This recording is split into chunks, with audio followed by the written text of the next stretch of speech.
Hello, everybody, and welcome back to Dice, Drinks, and Drama. I am the Dungeon Master for this live interactive Dungeons & Dragons show. My name is John Heath Clark. Hello. Let's meet the rest of the cast. Going clockwise from me, that brings us to Walker.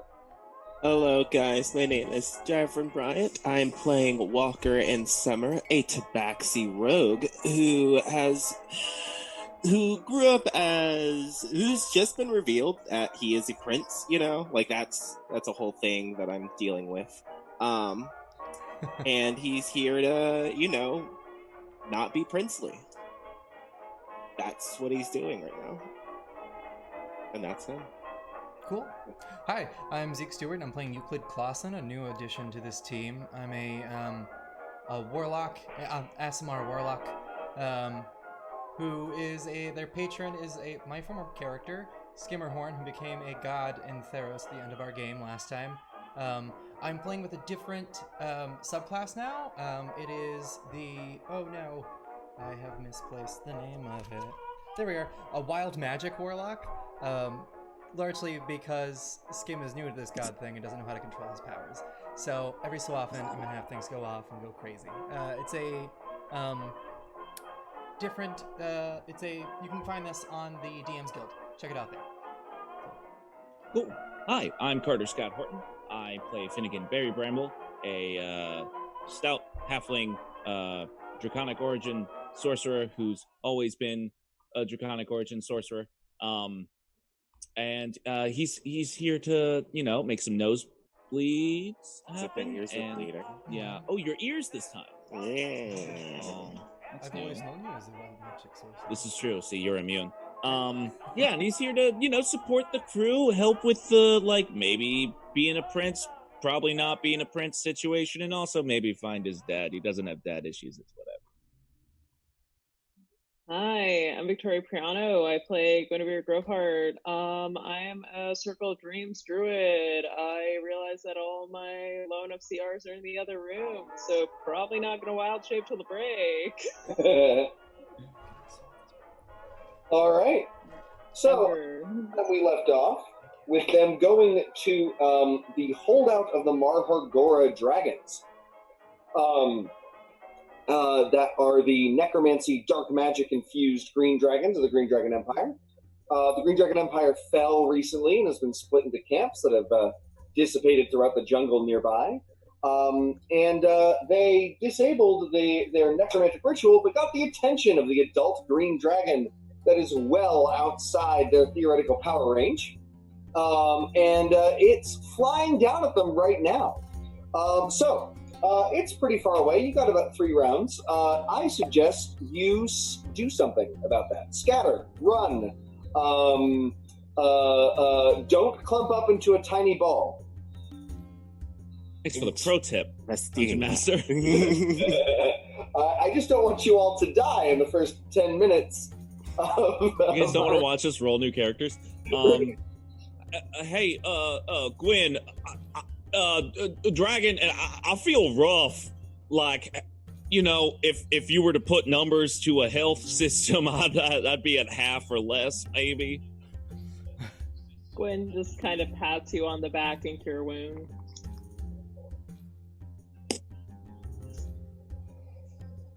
And let's see what you get. 8, let's double check. 8, 9, 10, 11, 12, 13. You get 13 back. Actually, I'm going to be nicer and just do it higher. 14, 15, 16, 17, 18 back. Wow. I feel great. All I got is a little tickle in my throat. But besides that... That'll go away. Yeah, we should run, though. Oh, well, we've got to go back to the city. That's the safest place to run to. Gonna outrun a dragon? I don't think so either.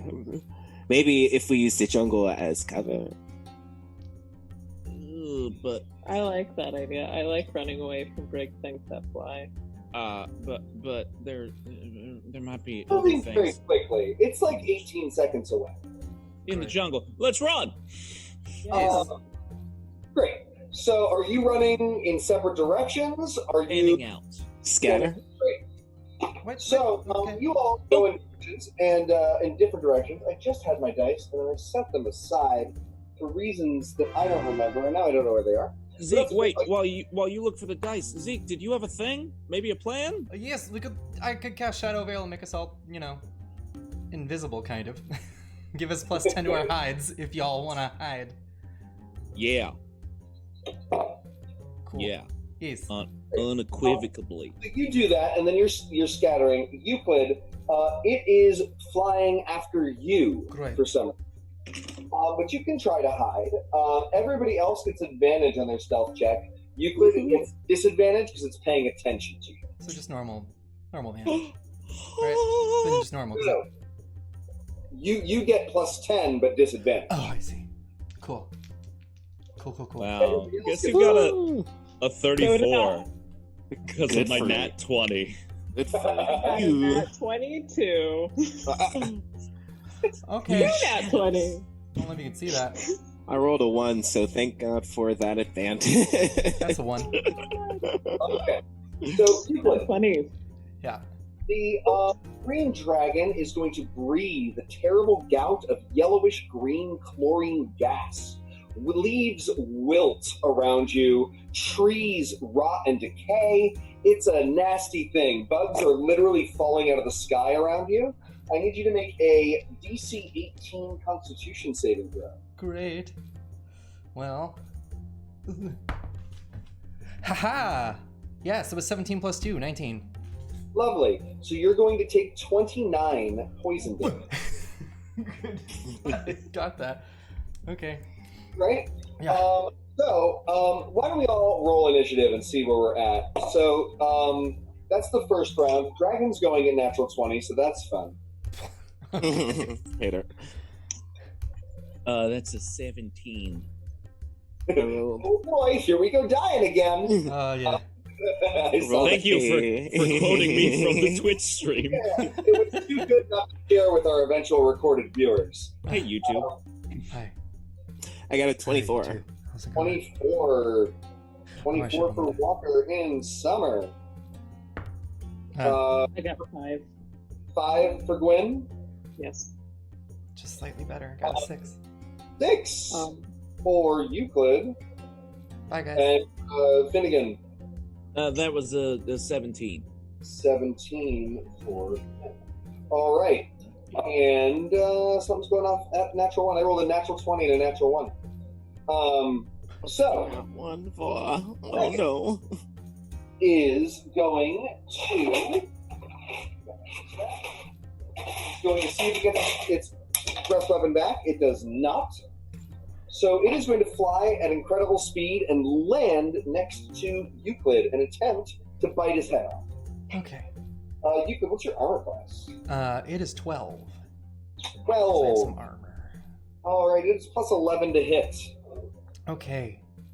I'm gonna use one of my patron features, which is Subvert Reality, which is I can impose disadvantage or advantage to any roll. I'm gonna impose disadvantage. I take 6 psychic damage, just straight up. All right, this would have been a 17. Instead, it is a 17. Okay, great. So I'm dead. And it's going to bite at you. That bite is 24 damage. I'm out. Cool. All right. I don't think Then it is. It's going to grab you in its claw and hold you in one of its claws, negating one of its claw attacks. For some reason, it seems to want to keep your body, and it's going to fly back and drop you in the necromantic zone. Cool. And that's its turn. Somebody's asking for a quick class race in the chat. I'll be very quick. Walker is a Tabaxi rogue. Euclid is an Ajamar warlock. Finnegan is a halfling sorcerer. And Guinevere is a drow druid. We can write in subclasses later. So Captain wins. Do you want to keep running? Do you want to try to hurt this thing? Do you want to drink your potion of resist poison? I probably am going to do that first of all. So I drink that. Does that take an action? It does. Oh my fuck. Yeah, I'm gonna drink it better. That's what I was trying to give you in those 3 rounds. I can be nice and go back a little bit. Who would have liked to drink their potion of resist poison? I'd still be out. We'll retcon a little bit. That's fine. So you took 15 damage from that attack from that first breath weapon. Okay. Are you still up at 39 damage? Yes, actually, 39 Great. damage. It's got a claw attack. Mhm. It's going to miss. And then it's got a claw attack that's going to hit. So you would take another 13 damage. Cool. Let me make sure I did this right. Cool. So that's 18 plus 24. Sorry, 28 plus 24, 51 damage. Okay, I'm out. Great. Didn't So we're back. We're there. But has everybody else drunk their potion of poison resistance prior to this moment? Yeah, I just did. Is that a yes from Gwen? Wait. Ooh, what are you Yeah. drinking? Oh, it's just That looks fruity and sweet and delicious. It's just aqua. Oh, it's just a fun cup then. Thanks. Exactly. Captain Wins. What do you want to do? Okay. So new friend is been dropped in a pot over there, and there's a giant dragon there. I'm going to have to distract the dragon. I guess y'all save my friend. So I'm going to. How far away is it from me? It is close enough for you to reach, if you would like. I would not like to reach it, but I'm going to slash at it. Is that a correct choice? Yeah, absolutely. So you're going to leap out, run up to it. You're hidden, and you can stab it. Yeah, I'm gonna stab it. Trash Gardener hero. Thank you. Let's see. That is Because you're hidden. advantage. Great. Right. That is. It's 21 to hit. 21. All right, great. You stab into a delicate part of its scale, which shatters. Green dragon blood pours out. You are going to remember to do your sneak attack damage plus 3d6. Chasing Tails, thanks for the host. Thanks for hosting us, guys. Thank you. Yeah. Appreciate it. You guys? All right, that is 27 points of damage. 27. It is at 180 remaining hit points. Okay. I have a So question for you. what? You want to keep this dagger plunged in and holding onto it. If that's the case, when the dragon flies into the air, you might get to stay on top of it. Or you can let go and try to run away from it. No, yeah, we'll keep it in. We'll keep it in. Great. All right, that brings us to Finn again. I am going to. Am I close enough to run out and attack it too? Yes, Has it dropped Euclid's body? it has. Oh. All right. Then going to no. I'm just gonna claw at it because I have advantage and I'm sneaky. Great. So you come So up this is a gold green color. flame blade. flame blading. Why am I no longer a champion fighter? That was a 19. I mean, I was always. Yeah. So that's a 27 to hit. Great, that hits. It's armor class of 19. Cool.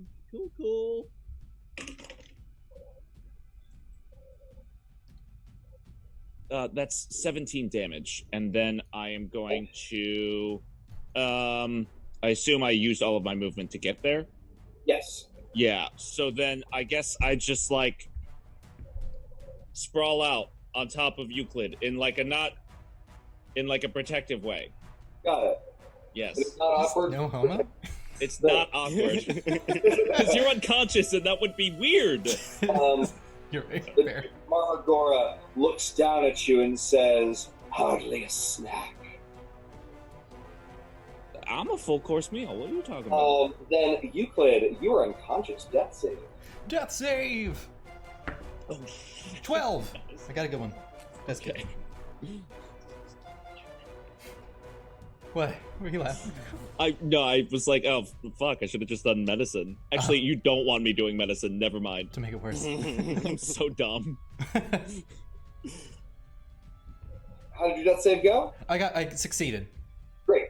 The dragon's going to use its legendary action to wing attack. This is going to give Euclid an automatic death save fail. Cool. And it's going to make both Walker and Finn make DC 19 dexterity saving throws. Ooh. Well, you're gonna be fine. Yeah, I am fine. Oh, that's a nat 20. I'm more than okay. I got a 19. It's a 20. Neither of you take damage as the wings buff it, and it flies 40 feet into the air. And I'm with it, huh? You to make a acrobatics check, DC 10. Walker. Roll a 14. Great. You are holding on to it. Gwyn.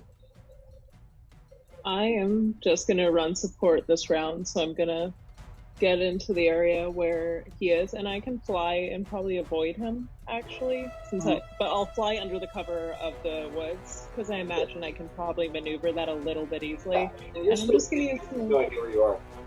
And once I'm close enough to Euclid, I'm just gonna whisper into his ear a healing word. Great. And that was all my movement, I imagine. Yeah. And I get to roll the cutie now. The cutie. I got a very cute new Zelda themed D4. So let's see, 4, 8, 9, 10, 11, 12, 13, buddy. Woo! Popping up. Pew, pew, Mystical energy fills Euclid's wounds, and he is conscious. All right. Something is happening. There's the sound of movement in the trees.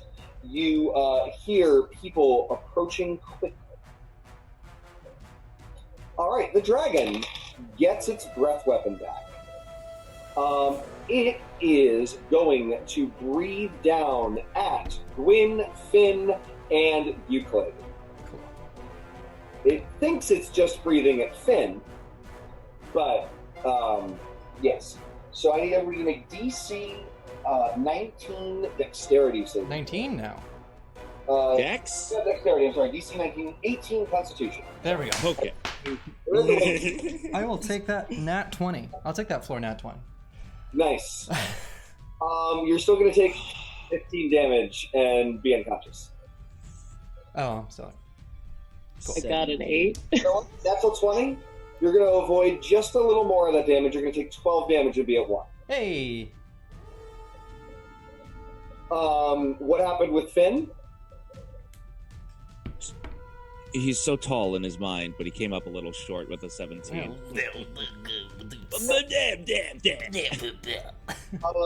You can take disadvantage on your next attack roll to cover your mouth and win at a cost. Oh. I mean, yeah, sure. Pull the Dungeon Master's Guide. If you fail by 1 or 2, you can win at a cost at the DM's discretion. Yeah? Is cool. The cost solely disadvantage on my next attack? It could be anything. In this so case, it's disadvantage cover and your mouth and start coughing, but getting most of the poison out of your lungs. what I'm asking is it disadvantage and another thing, or is the cost disadvantage? In this case, it's disadvantage. I'll take that. Great. On my next attack? Correct. Interesting. Gwyn, how did you do?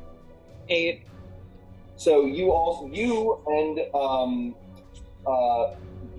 up taking 28 damage, Gwyn. Okay. You take 14, Finn. Okay. So then it is flying in the air. It's going to stay where it is, hovering 40 feet in the air. After winds, you're on its back. Okay. Is there any way I can, I don't know, ratatouille this thing and, drive it somewhere? No. Well, then I am going to, I guess, shimmy up it and like just start stabbing. I'm on it, right? Yes. It needs to die. Great. If you make an acrobatics check, I will let you get advantage in this attack roll and therefore sneak attack. Acrobatics check is DC 15. So you're climbing a dragon while it's flying midair. But I am a cat, and so that is going to be 8. Not 8. Sorry. What is my acrobatics? That is 19. Great. So you maintain your balance. You claw along the scales. You find an opening in one of the scales and jab your scimitar in again. Roll an attack roll with advantage. He is 19. That is going to be... What is that?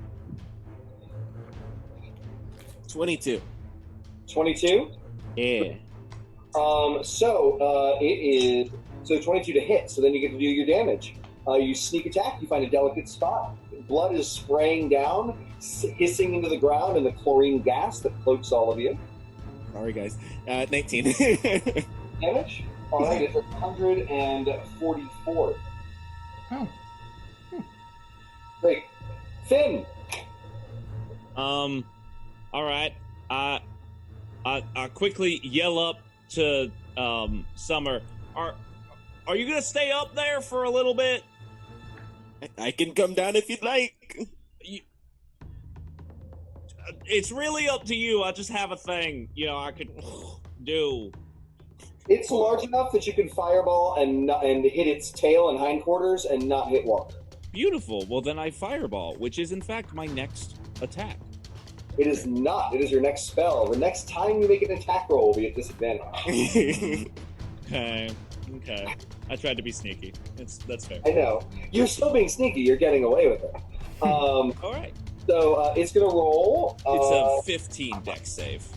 Great. It is going to fail that with a 14. I am going to let it succeed at a cost.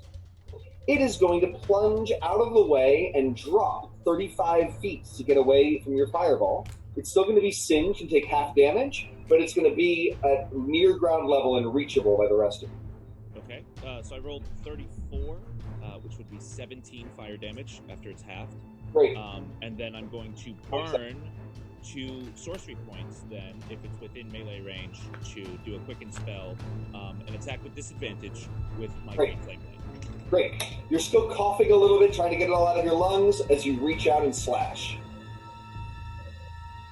I got a nat 20, but I also got an 18. You want to let me succeed at a cost with disadvantage on my next attack?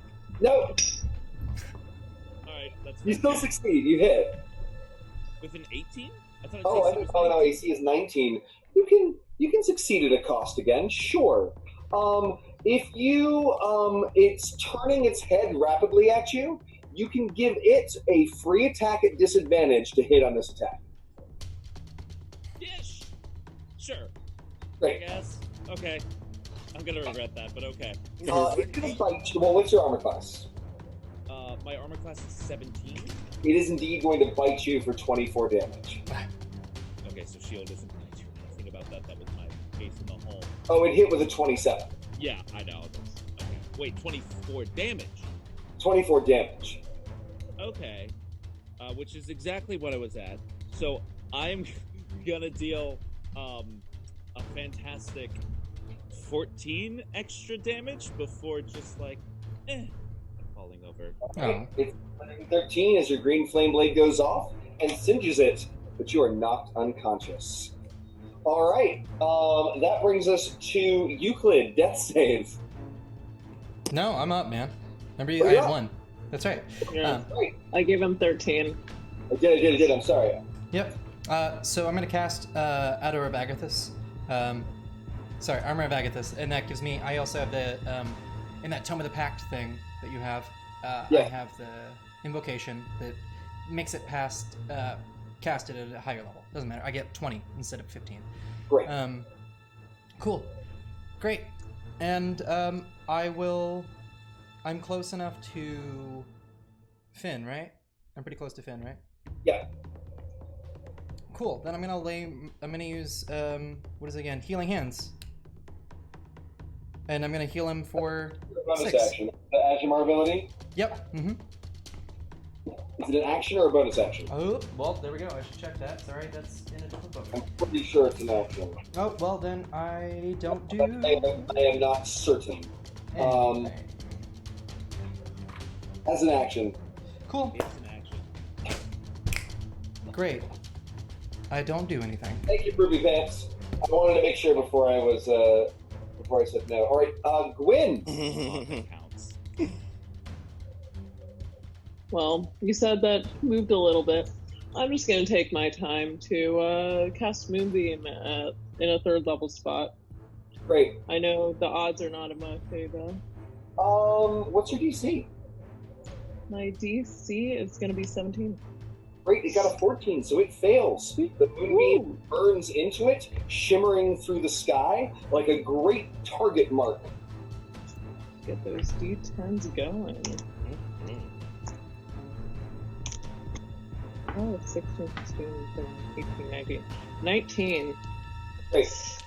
So, Oh, no. Yeah. 19 damage. It was at 113. It is now at 96. And that's when you see bursting from the nearby woods 2 elves. One of them is wearing silver gold and the crescent moon symbol of Coralon the Rethian. The other is completely dressed in guerrilla warfare style garb. The young gentleman wearing the Coralon, the symbol of Coralon the Rethian, holds up his hands and says, "Life preserve you!" He is going to heal a total of 45 hit points he's using the Preserve Life Channel Divinity of the Life Cleric.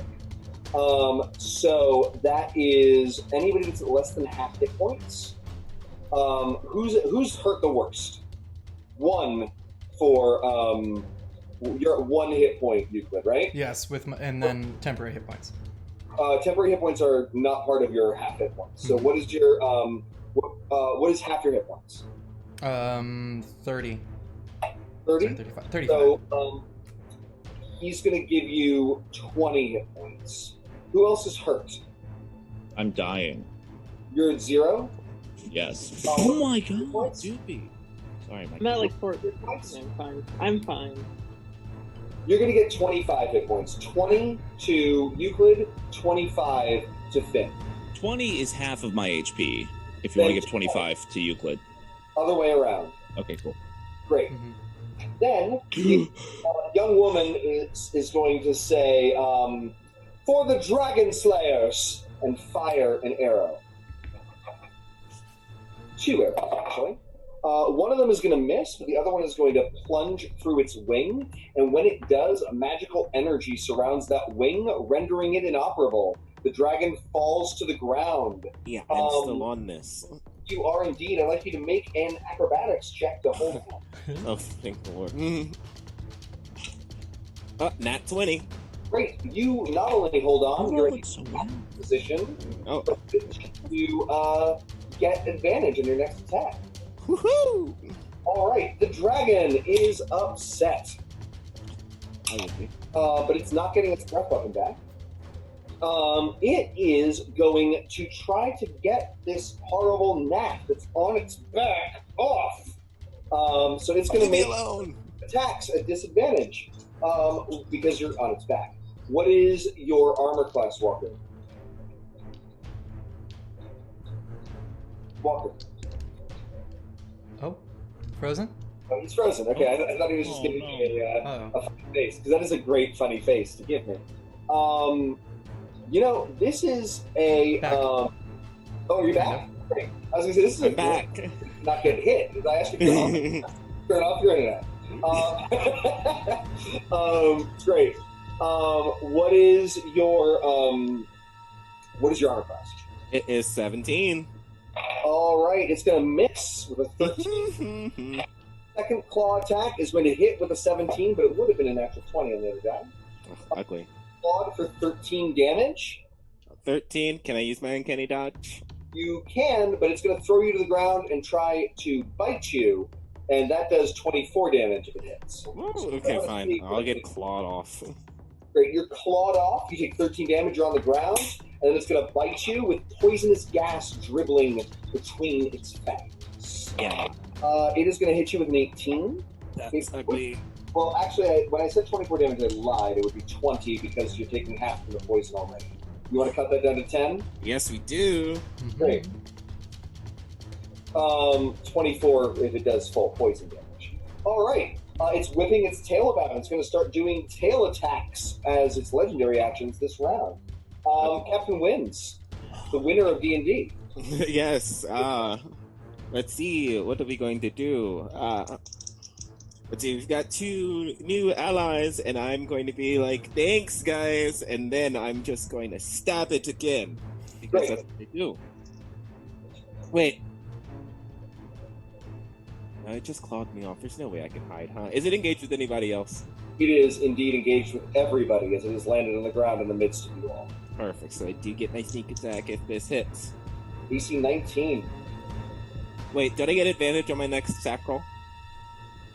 When you are on its back.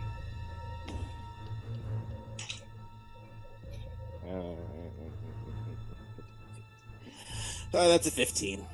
All right, you try to stab, but this time its scales hold true and prevent you from harming it. Ugly. Finn! Oh, yes. I'm gonna turn and be like, hi, thank you for like the whole healing thing. What's your name? My name is Ara Anastasia, the ruler of the Dragon Slayer guerrillas, but now is not the time. Oh, right, yeah, and then he's going to attack. With an 18. Great. That is another near miss. Let's see. Will you accept a free attack against you with disadvantage to have this attack hit? Sure. I'm Great. the tank, apparently. It gets a 14. It misses. The Screw disadvantage. you, dragon! The jaws snap. A little bit of poison sprays in your face. It smells like a pool with too much cleaner in it. Gross. That is much better on my roll. That's 22. Great. Oh, you didn't need to roll. You didn't re-roll. You got to hit because you missed by 1. Yeah, that's 22 damage. 22 damage. Great. 59 remaining hit points. Those are numbers I like to hear. Yeah. All right. Euclid. Cool. I'm gonna just use Eldritch Blast on it. That's Great. all right. Roll. Your Eldritch Mild Magic did not go off. Yes, From I'm sure. They did not. Great. So you're going to Eldritch Blast it. What does your Eldritch Blast look like for us again? Doesn't it look different? It does every time. I think I needed to have a focus, so I think it's going to be a bottle of liquor that I never use. This time I open it, and very aggressive bees fly out of it. I love it. All right, let's see if they can get underneath the dragon's scales. Roll an attack roll. AC is 19. 2 attack rolls. Oh, cool. Because you get 2 after the double. Yes. I think they both hit. Sorry. 19 and over 20. Yep, both hit. Cool. So that is. I got a 6 and a 7. Sorry. Wow. I'm so slow at this. My bad. Okay. 21 damage. 21 damage. Yeah. Very nice. All right, it's at 38. Just All being right. stung by horrible bees. Yes, and it tries to swat at them, but they are both incorporeal and too small. Mm-hmm. So it just goes, it says. So that brings us to Gwyn. How far away are my buddies from the actual dragon? When you say buddies, do you mean your 3 party members? Or Yes, I don't know those people yet. They're The answer is different. They are all engaged with it at various different points. That actually reminds me, real quick, it's going to tail whip Walker. Why? It's going to get a 16. I think that misses. That does miss. Right. It's like, what is that thing called with the hoop? Oh, Skip it. skip it. Yes. Great. You jump rope over the tail as it slaps down at you. All right, Gwyn, you were doing something. Yes. I was just going to, since I'm already within range, I'm going to fly up and use my Thornwhip cantrip against the tail. Great. Specifically. Because it's close. I don't want to get near that mouth. Oh. Mostly why. Okay. I succeeded, and to hit, I imagine it's not like 26 or something. It's I got a nat 20. Oh. Great, nat 20. Woo! Yes. A lot of 20s today on all sides. So you're gonna roll 2d6. I am going to technically 40. roll 3d6 Well, because I'm not at 11. Oh, so 4. Yes, thank you. Yep. 10, 20. Nice. Yeah. 18. Okay. You're in bad shape. Ara is going to notch another arrow. Actually, what she's going to do is she is going to defer to her brother, the priest. And the priest is going to, one of you is an elf. Gwyn, he's going to point at you, and a sword of pure moonlight is going to appear in your hand. And he's going to say, "Strike with Illustri's might." Sweet, because I'm like 10 feet close to it, so that's real advanced. Awesome, cool. He's giving you the action outside of your turn. Okay. Special Priest of Coralon ability. Alrighty. What am I going with? If you hit, it does 3d10 damage. I do hit. Great, 3d10 plus your Wisdom modifier. It's swords. I like this. I mean, not for my wisdom, for my charisma. 20. How much? 20. 20? Yeah. The blade slices through the dragon's tail, severing it. As it looks in horror at its lost limb, that's going to give Ara time to plant an arrow between its eyes. The creature is twitching. Anybody want to give a killing blow against a giant dragon? I feel like this might be walkers. Go for it. Yeah.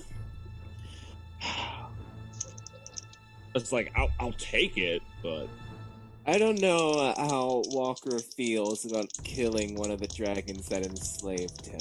It feels nasty and vengeancey. Anybody else want this? Sure. I mean, Ara will just do it. We'll give it to Finn. Finn, you're there. yeah. Take it. Okay, cool. Do I roll to hit? This is giant monster killing death blow. You get to choose how you'd like to do it. I would have hit anyways. I got the claws, and I think he's going for the gullet. Because I can't reach between the eyes. Sure. Plus the soft underbelly. You know, that's where you want to hit anyways. Rip open the soft underbelly. Green blood sprays everywhere, and the Duke Marhagora dies. The two elves breathe out. You recognize the livery of the Sylvan realm to the far east. Ara walks over and kicks it to make sure it's dead, while Arin comes over to you all and says, "Do any of you all need healing? Are you all right?" I mean, I'm not perfect, but I'm standing. It's whatever. Yeah. Part of my devotion to Coralon as a life cleric is to make sure that we are not merely all right, we are all well. He's going to spend his spell slots to make sure you're all at full health. Cool. Great. Obliged. And then Ara's going to say, "Heard a lot about you, Walker in Summer." That's funny. I haven't heard anything about you, whoever you are. My name is Ara Anastasia, and I am the leader of the Dragon Slayer guerrillas.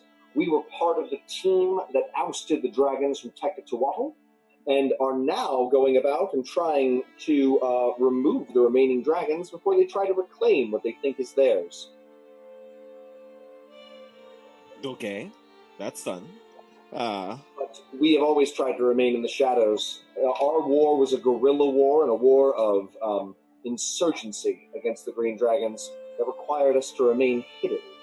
No, yeah, I'm aware of how you have to fight a dragon. I didn't ever think I was going to have to, I don't know, wipe blood off of my fur, but, I thought it was going to be a lot more stealthy than me. So She smirks and says, I understand entirely. That's why I use a bow. It tends to be less messy.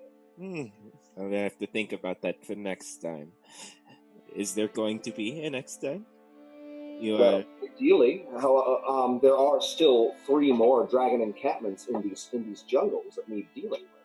So, how did you know that this one is going to be attacked right now? Did someone send you?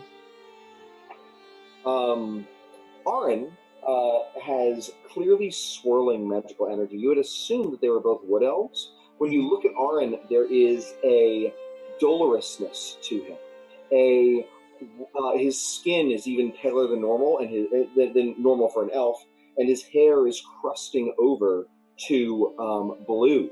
You recognize that he is an Eladrin, one of the holy elves from Arvendor, the heaven of the elves. And she says, he's going through it right now, but my brother has visions. Oh, okay, visions. I love it, seeing things. I think this one sees things, right? I'm pointing at Euclid.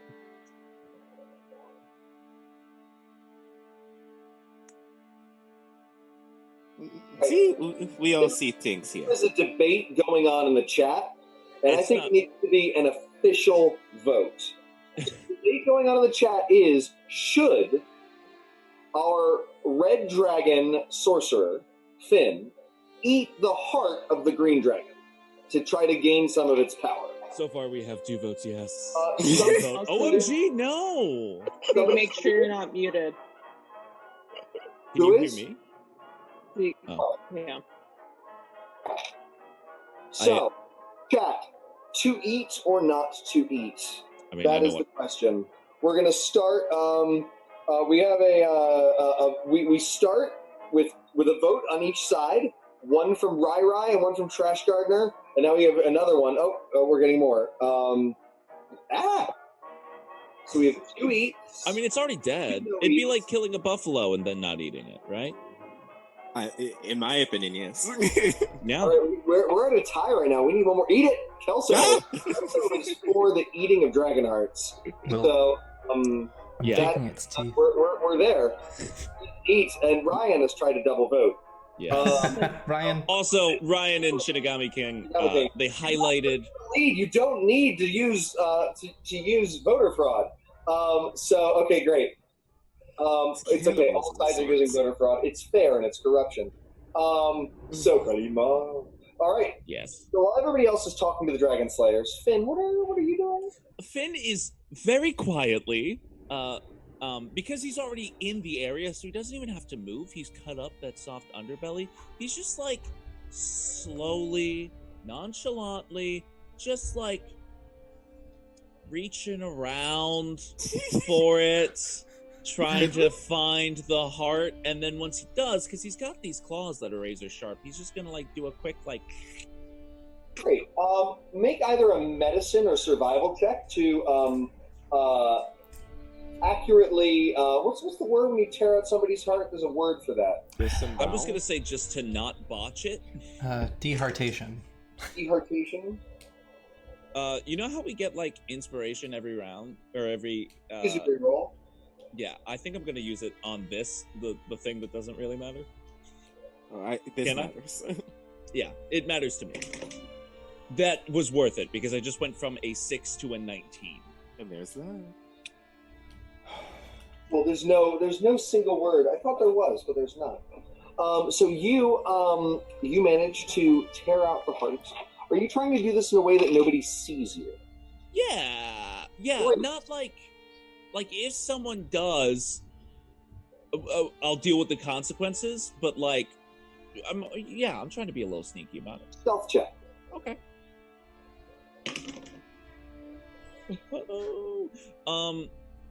No, because Euclid was down, so I don't have the +10 bonus on top. Yeah, just No, okay. Well, it's still a 23. great. Nobody notices as you pull out the heart, and you know exactly what to do. Somehow, ancestral memory, like the literal lizard brain in the back of your brain, you need to boil it in your own dragon fire. You need to sear it and eat it cooked while it's still fresh. Would I know with my 19 in medicine how much time I have before it's no longer considered fresh? Minutes. Minutes? It's fresh. F's in the chat. Okay. F for this event. Okay, so Finn is just actually like perturbed, do this exact same thing, and while he's touching his face, he's going to use a 2nd level spell slot to cast Dragon's Breath on himself. Cool. And then as quietly as possible, which I'm sure cannot be quiet, just like expel it. I think you're just not doing a roar. You're doing a nice you're searing it like a little simmer, like a. All right. The green dragon cart cooks very nicely. It smells like a chlorine casserole, and you're gonna eat it now. Yeah, I am. You're gonna make a saving throw versus poison, which is a stout halfling. I believe you have advantage on. I do. Which we didn't do for the dragon breath weapons. Yes, well, whatever. Oh well. So I rolled a 14 and then a 1, and it's a Constitution save, I presume. Yes. Then that is a 19. A 19. All right. So, figuring out what this is. You have indigestion for the next 24 hours. You have terrible and horrible indigestion. Fill the pockets inside you as you're slightly bloated, and you can control them. You have inside your body until you use them, and you will be uncomfortable until you do, a single use of Stinking Cloud and a single use of Cloud Kill. Dope, writing it on my sheet. Right? Okay. But you are bloated and flatulent until such time as you use them. Okay. And like silent but deadly. Yeah. Very clear. Okay. This is deadly flatulence. Like literally. Wow. Did not expect this episode to get so scatological. Very mature. I'm really enjoying it. Hey, this is what happens when you eat things that are not good for your stomach. That's super true. This is mature. I am standing by biology. Meanwhile, the Eladrin has come back, and he says, You are the drow of dreams that I have been seeing. Looking at Gwen. Where? Are you in my seeing vision, me? during my reveries. Oh, okay. That's slightly more practical. What of it? What are you seeing about me? There is so much happening here in this jungle at this moment.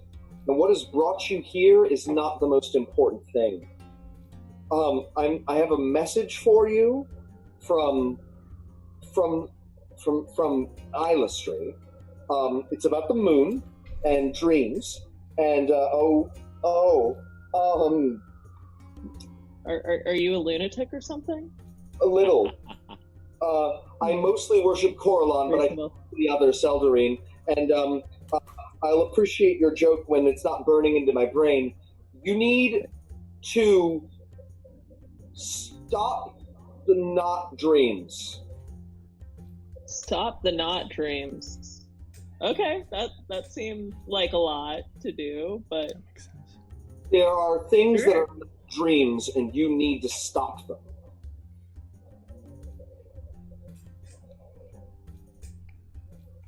Wasn't that okay. happening? Yeah, wasn't that a deal? There was something And- last session about that. Yes, there was. Last session, every time you cast a spell in the deep jungle before you made your way here, you felt the presence of something deep, fully in the jungle that was paying particular malevolent attention to the spells you cast with. Ooh, I Hmm. wonder if there's a dream eater. So, A hypno, Aura, a drowsy. Aura is like, all right, I hope this isn't me just thinking all halflings look the same, but you look really familiar to me. What is that all on your face? What? You've got green in your face. No, it's red scales. I could have sworn. Maybe I'm red-green colorblind and didn't know it. But Could be. You can't be a fighter pilot. I don't know what a pilot is. Never mind. Disregard. So anyway, you look familiar to me. Have we met each other before? The answer is no. No. Nope. I can say with absolute certainty, and I'm a very trustworthy person. No. She stares at you and says, I could have sworn I don't meet very many halflings. You've never worked in the black market in Tecatawatl, have you? So Carter clearly sees where this is headed, but Finn, God bless his little heart and even smaller mind. Can I roll insight? You sure can. Okay. Doesn't matter. That's an 8. Great. No. Have we been to? There's a black market. Do they have a? It's a black market. Do you think we could sell some of this dragon? I mean, it's already dead. It's generally not considered to sell the body parts of sentient beings. Yeah, but it's a black market. Like it's where you sell uncouth things. Isn't that the point? They look at each other and they go, honestly, we're happy that it's dead. We are fighters for freedom, and we try to hold ourselves to a high code of morality. All right. Okay. But if you want to carve up and butcher a once sentient living creature, I mean, while you're at it, why don't you just eat its heart, right? Like just something like really atrocious, right? But if that's what you want to do, I think it would be. You know, a little chlorine. I I have a think it'd be taste all right. for it now. Oh, you do? Mm-hmm. well, regardless, the Dragon Slayers are here in the jungle. If you need us again, try to find us, and perhaps we can join you if you attempt to get to the other Dragon Lords. Okay, and who would I talk to if I were to find your dragon slayers? Do you have a leader of some sort? Me? Oh, it's you! Do you have a card? No. Like a stone? She looks at her brother, who is once again he's melding over, and green is coming over him. His hair is growing tiny little leaves, and he's molding over into spring. And she says, I have a feeling if you intend it really hard, he'll know. I like him. Nifty. People should know when I need something. He's on it. He is on it. All right. Well then, thank you for your assistance. I'm sure that we will meet each other again, but I have to go tell someone about what we've just done. Lovely. I will be here. We'll dispose of this corpse and see to it. Can I help you? Hold on, I want to grab a few things from it, if you don't mind. That's alright. That's okay. Yeah, I like him. I killed the dragon. same moral standard we hold ourselves. Hey, you kill dragons all the time, Mr. High and Mighty. Yes. The first time. It takes some of its teeth. Excuse me. You know what? We'll leave it here to rot. We'll come back later, and you all do whatever disfigurements of the corpse you so desire. Great. And I open my bag and I pull out this weird eldritch-looking knife that has signs on it, and its hilt is wrapped in what looks like dried-up twigs. It's really weird. And when I grip the knife, you'll notice that there's actually like scars in my knife that line up scars in my hand that line up where the twigs used to be. And I go at the dragon just a little bit. What are you trying to get? Some scales, a few teeth. Great, survival check. Yeah. Every little bit. Since like it's open season now, I think Finn is gonna go at some of the wing leather and see if he can get like a nice new cape, because this one's covered in another survival check for harvesting dragon organs. Yeah. I think I'm going to sit there with Gwen and watch them. Not even in disgust. Just watch them. 14. So Walker, do you think it counts as an excavation if it kind of drove into the ground like that?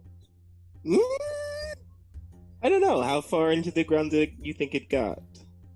Did it bring up any dirt? As long as it goes in and out, I feel like yes. I feel like if it kind of impacts the land, it still kind of counts. It's like an overall excavation. More of like a push, huh? All right. Yes. Finn has enough to make a little cloak. You might be able to get a artificer or a wizard or somebody of appropriate spell building to transform this into a cloak of poison resistance. I got a nat 20. You get a nat 20? Yes. At least. No. This is going to get you a bunch of usable materials. Ooh. You get fangs, scales, and claws, all of which could be brought to a similar wizard or artificer or what have you that could build them into items, weapons, talismans, armor. Awesome. Okay. I bet you are going to be pretty popular with the next dragon we see. Yes. That's the point. Go scare him way off. What? Go ahead. You guys heading back to Teknatuatl? Yeah, sure. Mm-hmm. Anything else you have to do? Is there anything? We stopped the.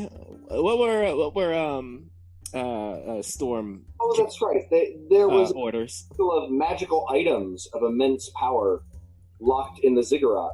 I almost forgot. Do you want to go investigate the ziggurat? Yeah. Let's check this out. Let's check this out a little bit more. Yeah, Captain. Dragons usually have their horde, sir. Oh, yeah. Let's find it. Great. You approach the ziggurat, and it's still limed in green and purple negative energy. And there is it looks like there's a large hole on the top that leads into the ziggurat proper. Oh. Okay, I can just like climb up the walls because I have the slippers of Spider Walker. Yeah. Great. So you start walking up the side. The energy is immense. You feel it filling you. It's like lightning, but death energy. Ooh. Like static electricity. It's static necroticity. So my fur is all like, I'm a little poofier than you. Yeah, you're poofier, but also filled with death energy. Yeah, that's like me. That's our rogue. So you get to the top and you look down and you see that the inside is a dragon's horde of weaponry. Weaponry?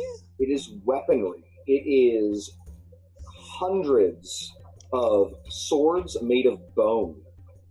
Bone. As you look, they were clearly built from the dead of this place. When ghouls were too degraded, they were built into great weapons. Now, this would be of extraordinary use for the city of Teknatuatl if they were willing to use weapons made from their former countrymen? I don't know. Part of me is like, if, I don't know, I were to die and somebody built a spear out of me and then killed the enemies that killed me in the first place, I'd be fine with that. So I'm gonna bring this up. Do I have to like carry them, or can I just be like? So there are hundreds of them. This is a excavation. Oh, great! This is sending people down and like pulleys and Raiders of the Lost Ark going into the Well of Souls kind of stuff, right? Absolutely. So yeah, I'm gonna walk back down and say, we've got some things to tell my friend. All right. Great. Eh? Mm-hmm. Just which friend? Huh? Storm Chaser, you know the one. Oh, not us though. That's No, okay. not you. Oh, No, fine. you're fine. Yeah, you're good. Okay. There's nothing up there. Fine. Weird dragon. But we killed the dragon. Isn't that crazy? We did kill a dragon. Yeah, that's nuts. That's Isn't that insane. great? We should take a moment, actually. I'm proud of us. I'm going We to tell did. We Aaron. did that. Is there a Don't way tell to the like, dragons. capture this moment forever? You wanted like a Like magically or something? I don't know. memory preserver of some sort. Yeah. You know what? I got it. I'll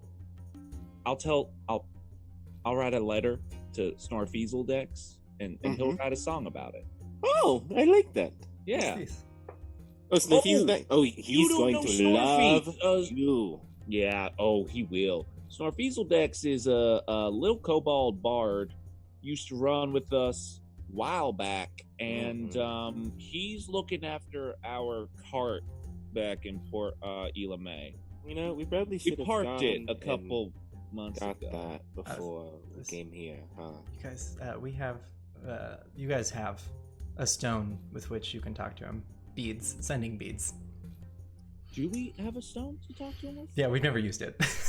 Well, because I feel like that as there's I a- remember, Skim was holding on to that. Yeah, I'm sure Skim would pass it on to you whenever he became Okay. a god. Yeah. All right, if we're cool with retconning that. I'm still not talking to him, but I'm Oh, sure. well, no, I'll talk. It was Come my on, I idea. got It was through. my idea. I'll talk to him. Look, let me just get like a stone of far speech. Hello, Snorfy. It's me, Finn. Hello?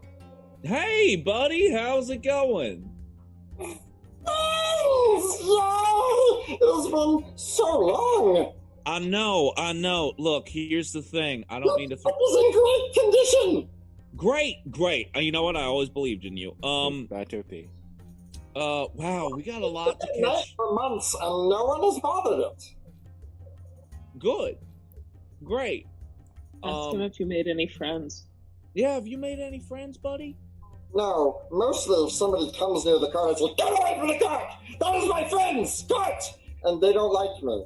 And, but that's okay, because the cart is okay. Cart is safe. Should we get him to come? Like, that seems like...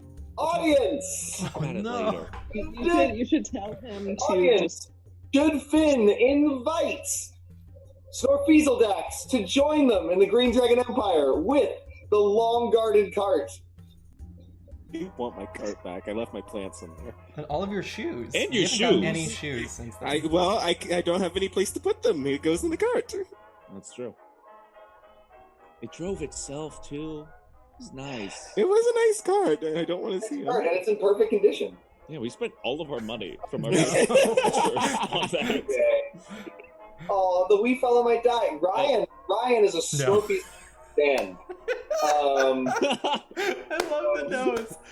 Oh, they're so great. No. Sorry. We've got 3 no's, 2 yeses. I like how Shimigami King just changed their mind because Yes, 3 yeses. 3 yeses. That's 3 and 2. Going once, going twice. It's not about murdering counting. something, so Kelso doesn't have a. Funky says yes. No, All Kelso. right. always there for murder. Dast is definitely still no. Dast is full no. All right. So, Finn, I think you've got to make an invitation. Yeah. All right. It's been months. Hey, Snorfy. It's me. You're talking about me. I am. Look, here's the thing. I was, Skin was holding on to this stone for a really long time. I don't know how much he. I missed him. Is he there? Can I talk to him?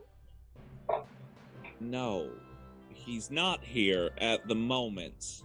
You may be able to talk to him later if you came and joined us here in the Green Dragon Empire. Yeah, I don't know how you're gonna get here. I will figure it out. I will cross the sea. I will climb the highest mountain, go to the deepest valleys. I will travel anything and do anything to be with my friends.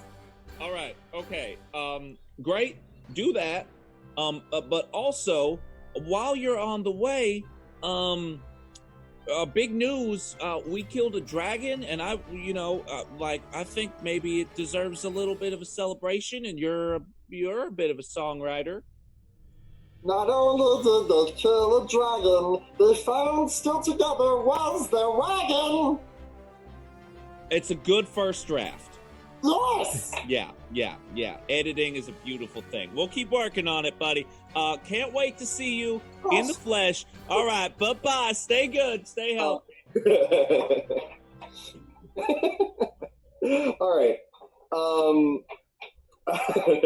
Poopy Pants, is this kobold disliked? Because I love this chatty person. And the answer is a little bit disliked. We love to tease him. Yeah, no, he's great. He's wonderful. He can talk. Got it. So, I feel like we just don't like his songs and we don't want him to die. But like that was before my. That was during the production time. Yeah. He was also our pocket healer because none of us knew healing spells back then. Back then, how far we've come. Back in the that IRL days. We have a druid. All right. So, great. So you are so Storfieseldax is going to move Hell and High Water to come join you. Great. Meanwhile, are you guys gonna pulley up all these swords and such? Is that the plan? I thought I could send somebody to do this, but yeah, we're gonna do that. Or you could say this place has been abandoned. You can go back to the town and order people to do it. You don't need to do it yourselves. Yeah, I'm still the prince. Climbing into dark holes. That sounds great. Oh yeah, whoever can do it. I'm not. Sure. I mean, yeah, sure. I guess I could do it. I'm not very strong. We got rope. We have rope. 2 of us can fly. All right, and I'm going to It'll survive. take a good 4 or 5 hours to get all this stuff out. Oh. Labor. It's hundreds of swords. No. And then we'd have to carry them to the city, which requires a wagon. Oh. And they might, You had a wagon. They might. Okay, it's not like Starfieseldex is going to show up in the next 5 minutes. If he teleports here, I swear to God. We're here for God. 3 months for him to arrive. But also, I don't think maybe we shouldn't. Maybe we should tell people about it because they might be weird about the fact that their sword is made out of a spinal column. Wait. A sword's a sword. We've got enemies to fight. I agree with you, but other people might be weird. And so, do we want to work for 4 hours, dig all this stuff up, just to have them be like, thank you, but no thank you? Yeah, and then they might make us bury them as well. And I don't want to do more work on That's some 8 hours of work. Yeah. I could sleep in those 8 hours. I like the way you think. All right, let's go tell somebody about this. Whoa! All right. So we're gonna travel back through the jungle. Who's leading the way? Who's making that survival check? survive, not me. Oh, certainly. Druid. I want to do that again. Yes, please. Nat 20. What is this game? I What is don't this know. session? It's nothing but nat Playing with 20s. the winner. So you're leading your way through, and you're watching the signs, and you notice a pit trap seconds before Finn is about to walk into it. Ooh. I imagine you say something. I hold Skim back and be like, I Who's got Skim? this. Oh, sorry. Good. That was That's a it. Freudian intentional flip. You hold No, Skim. roll with it. Roll it. Roll Okay. with it. I You hold hold it. Oh, I'm Skim sorry. back. Finn falls right in. Yeah. Oh no. No, and I correct myself. Sorry, Finn. And then we deal with the trauma of what just I said out loud later, and I go around and disengage the trap. And may I please? So you remove it, and it is a Yonti maze Oh! at the bottom of which are dozens of snakes, poisonous snakes, hissing and and spitting. And I do this in particular to note Finn's reaction. I'm already uncomfortable because of the gas. It's a bad day for Finn. Yes, that's why you're traveling in the Ugh. back. Yeah. I don't know how you got But up they're there. poisonous snakes, Yes. so there's no point in using my new free power. Ugh. I just. Oh no, you could kill all of them. In that case, I burp up a cloud kill down on them. Great. So you burp up a horrible 40-foot by like 20-foot tall cloud of noxious death orange gas Hey, what? that murders all the snakes. What was that?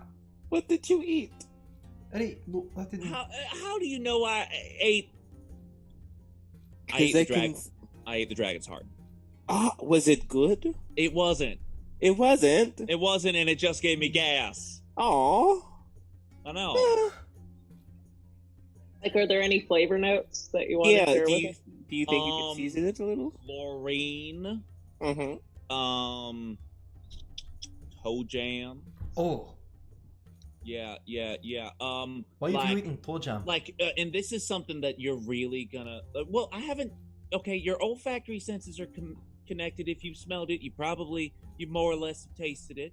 All right, kitty litter, like month-old kitty litter. Every time I burp, there's just like a little bit of that like acidic like on the back of my palate. I'm in hell. I cover my ears. It's disgusting. Hey, It is. let's walk on. No. I feel a little bit better now, though. I'm not gonna lie. You make your way back to the city, and the first thing you see is a giant banner. Huge. That Whoa. says Walker in Summer for President. Oh, look at that! It's huge, it's glorious, and as you get into the city proper, there's posters everywhere that say Walker in Summer, Slayer of Dragon, and we need, you know who makes the best ruler? A prince, and we should vote one into office, and stuff like that, right? Oh, you running? Yeah. Running to whoever did this so I can smack him upside the head is where I'm running. What is there? I'm gonna tear off one of the People start cheering as they see Walker. A young tabaxi, can't be older than 10, a tabaxi kitten, comes up. She pulls the bottom of your pants and says, "It's you. You're the Slayer of Dragons." Oh, baby, yes, it is me. Hello, how are you? I am here. Oh, thank you so much. Oh, look how cute you go back to your mother. Oh, goodness. Oh, look at you. Oh, we love the kids. We always love the kids. Who did this? And she's a scaredy cat, so she's going to fluff up and run away as you say that. Who did this? What? Is there anything on the paper that might indicate where at least it was printed or something? Hey! Thanks, Spice of Life. Yeah, thanks for raiding. Welcome, Thanks, everybody. Spice of Life. You see, somebody comes up, a a conservative-looking human gentleman that's still wearing one of the broken slave collars, and he says, "That speech you gave yesterday was some mighty fine work, I have to say." Oh, yes, it was, wasn't it? I also love talking to people. Where did you hear this speech? Right after you all left town to go slay the dragon, just you came back and you gave a speech about how you were doing it for the good of the nation, and how you would always be here for us. That there would be you would never let down the people of Tekatawatl. Okay. And that there was nobody more reliable and strong than Walker in Summer, the Tabaxi Prince. I love all of this. Thank you so much for sharing this with me. You know what they say, a vote for me is a vote for, I don't know, somebody else as well. He goes, "I don't think that's what they say, but they could say that." That's what they're saying, apparently. I'm going to I think there is somebody over there who needs you. I don't actually know who you are, but I'm pretty sure that person over there needs you. It's a deception check. Can I assist by like sprinting off in that direction, jumping up and going, "Hey, you!" Sure. Well, it works. I was going to cast Prestidigitation to do the same thing, but fine, you can do it. What is that? I think it's funnier when like the 3'11" halfling is trying to get like a bunch of these like really tall, ethereal, skinny cats' attentions. That's a math 20. Nice. Great. Thank you, Spice of Life. We appreciate you coming on. So the conservative-looking gentleman goes, okay. I don't. All right, and he walks. Bye. All right, and we are all going straight to where we saw Storm Chaser last. Great. You go back to the Gorgon's Gaze, and you see a Tabaxi who looks a great deal like you. There, looking almost exactly like you, surrounded by admirers. Right before you get in, he says, I think there's somebody who needs you right over there. And they all turn, and he ducks out.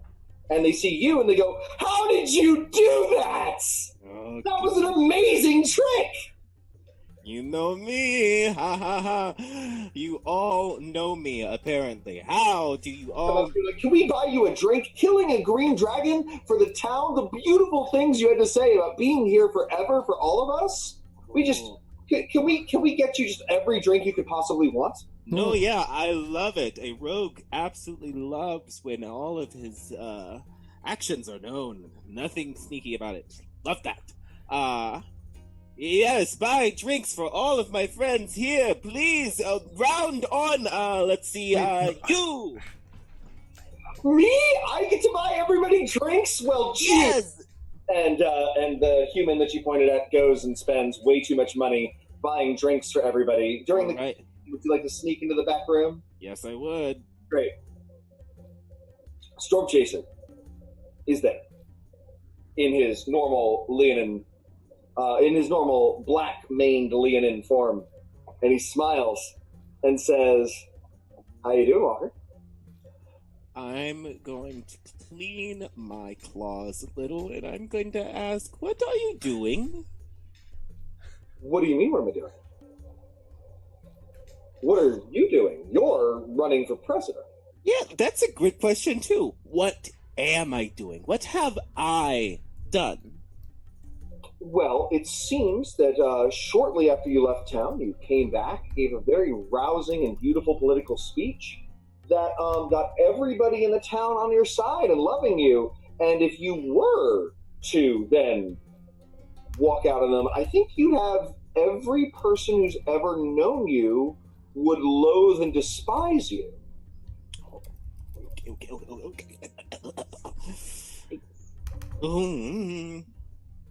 All the people that you always pledged to do good things for, that you were for some reason too chicken shit to actually do anything about when you were here a few days ago, now they all rely on you, and they will all have their hearts broken if you do not stand by them and do right by them. I love it. So instead of, you know, I thought we were here to fight for our freedom, and part of fighting for all of our freedom is, the choice of whether or not I want to do. Oh, no. We fought for our freedom, while you were gallivanting around the world doing who the hell knows what. You sent me out there. And you didn't come back. You said get stronger. I'm back because I'm stronger. Great. So you're strong enough to handle this then. Because my interest is what's best for this country. And if that means I've got to drag you kicking and screaming into the limelight, that's what I'm willing to do.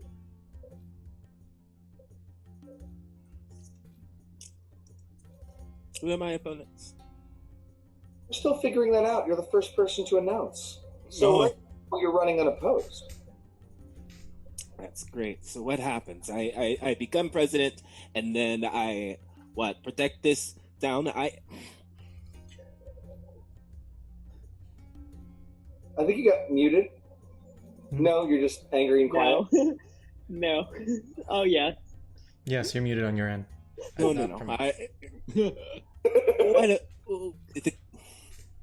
The curse.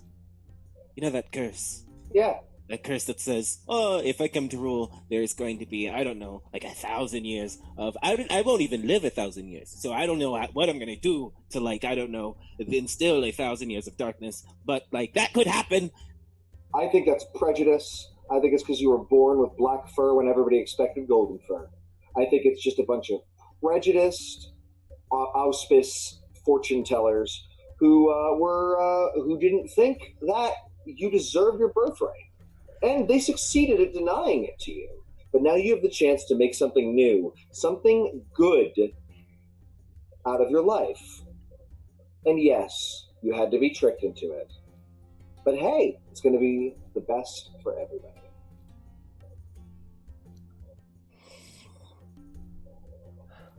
Then what is your next plan? What is your next step? You're going to keep doing what's right for the city, which is what you're planning on doing anyway. If you need to continue giving wonderful, rousing speeches, I know exactly the Tabaxi who knows exactly what to say, and who can also appear to be you anytime he wants. That's me. Oh, it is you. So you're going to simultaneously be doing the daring do and killing monsters and acquiring treasure and bringing things back to this town. That's just what this town needs, more than they need a fancy talker. But you're also going to be a fancy talker able to be in two places at once. The perfect candidate.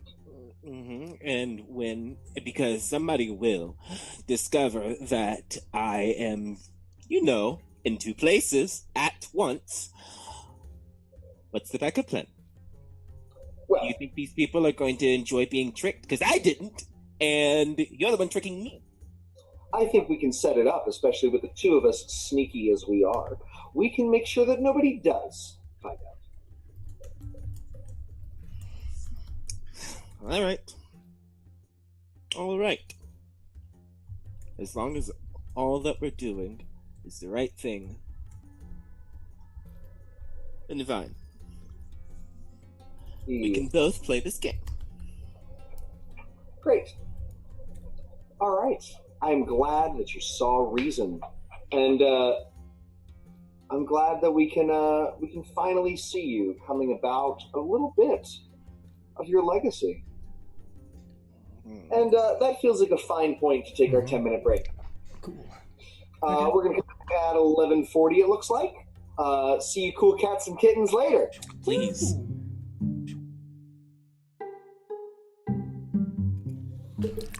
Hello, everybody, and welcome back to Dice, Drinks, and Drama. We had just returned to the city of Tectitawatl to find that poor Walker in Summer has been framed for running for president. What it takes. So, me and everybody is celebrating in the tavern right outside the room as Walker slinks back out, right? Or McClunky. That's the hydrate earlier. Oh, yeah, I I'm had nothing. Mm-hmm. Yeah, I'm sneaking out. Oh, no, I'm not. I'm still in the room with Oh, you're still in the room you're staying in? I thought you were leaving. I've got something to tell him. We've got to tell him about All right. all those swords. Mm-hmm. Now, the thing about these swords that you might want to think about before you excavate them all is that I think there are bones, and they are probably bones of people from, here. So you'd be like fighting with potentially, like, I don't know, Grandma Rin, or like, I don't know, Interesting. Auntie, But they're effective swords that we do have to build to help defend our populace. Oh yeah, I think they're pretty good. It's pretty sharp. I think, yeah. I think people can get over that. I think people could get over that. I could get over that. I'm not people, though. I feel like they could even honor it. See. You hear from the room. Yes, no, it's great. He goes, okay. So we know the location. We can send some folks out to excavate it, and this will be a big win for you. Like, there's not even anybody else running just yet, and you will have. I provided weapons to the populace to defend ourselves against our enemies. I mean, like, yes, but like I would have done that regardless. It's not like a look at me thing, You keep doing the right thing that you would have done regardless, or whatever, and I will make sure it is spun correctly in such a way that you will be an inspiration for this town. Oh, you and Phoenix would get along very well. I don't know what a Phoenix is, but he sounds like a great guy. And then I slink out. Great. All right.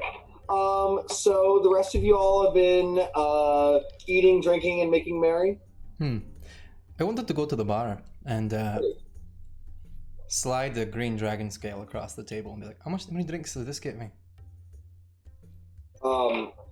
How cleaned is it? Like, is it like recently ripped from its hide, dripping gore with pieces of dragon skin still attached to the edge of it? No. It'll be a cleaner scale. One of the cleanest scales that I have. Okay, so you finished it, right? Yeah. Like, you guys are like, and then we crafted them into dragon scale coins. You're like, we tore it off the corpse. And, I mean, we had quite a long walk. I picture that I whittled down a dragon scale or two. Sanding all of the scales the whole time, like polishing them. Great.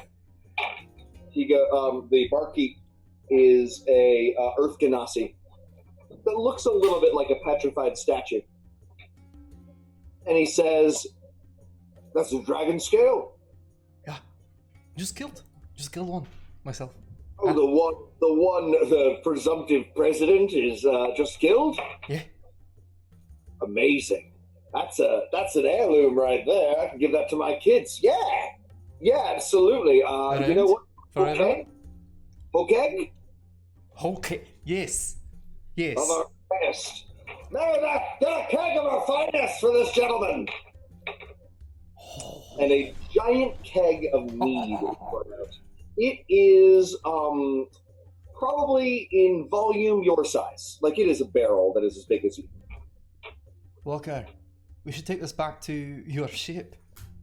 Oh, it comes in kegs. Ooh. Oh my god, we're gonna have to have someone lift this. Somebody's gonna have to lift this. Who's gonna lift this? I would love to lift that, says one of the people. Anything for the Slayer of Dragons. I'm young, but I'm strong. I know I look twiggy, says this young human.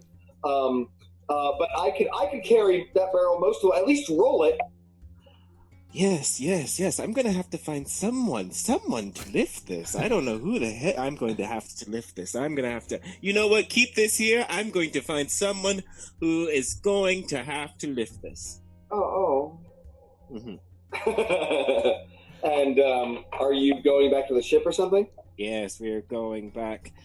I kind of am just going back to the ship to like contemplate a little, There are people throwing flowers at you. Hey, thank you. There are people coming up to you with their young children with the desire that you kiss them. Oh, Vivi.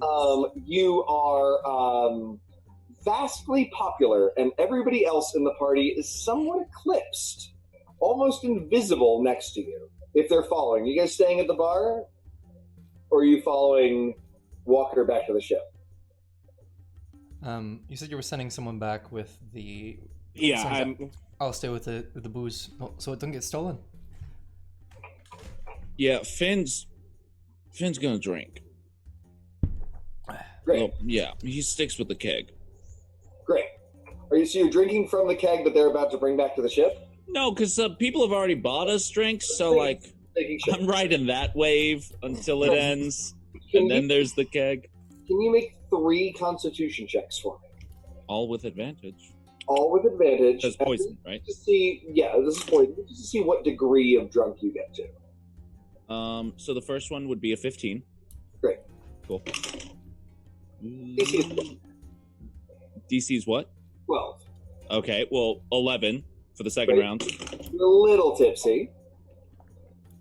And then a 17.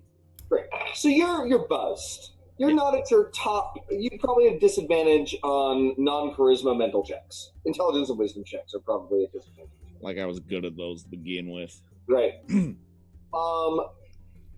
Gwyn, are you sticking around? Are you following Walker? I'm sticking around because, quite frankly, that dream thing was a bit weird, and I want to make sure that Finn's safe in his current situation. I'm fine. For now. So you're watching Finn. Yes. I also ordered tea. Great. I would Imagine if they didn't have tea. I would like you to make a perception check with advantage.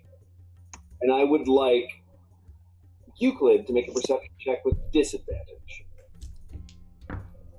14. 14? The first one was 1.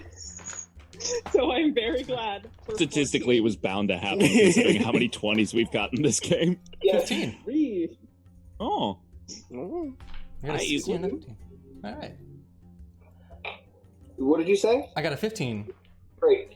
So Euclid, while you're like banding about and partying, it happens in the space of a second. Just barely does Gwyn not notice it. They blink, and in that moment, maybe they are distracted for a moment, a black cloth comes out of nowhere and goes over Finn's head.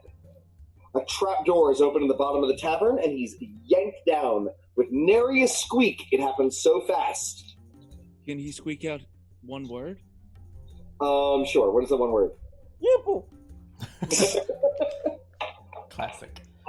The tavern is so loud that the yipple is not quite noticed, and Finn is gone.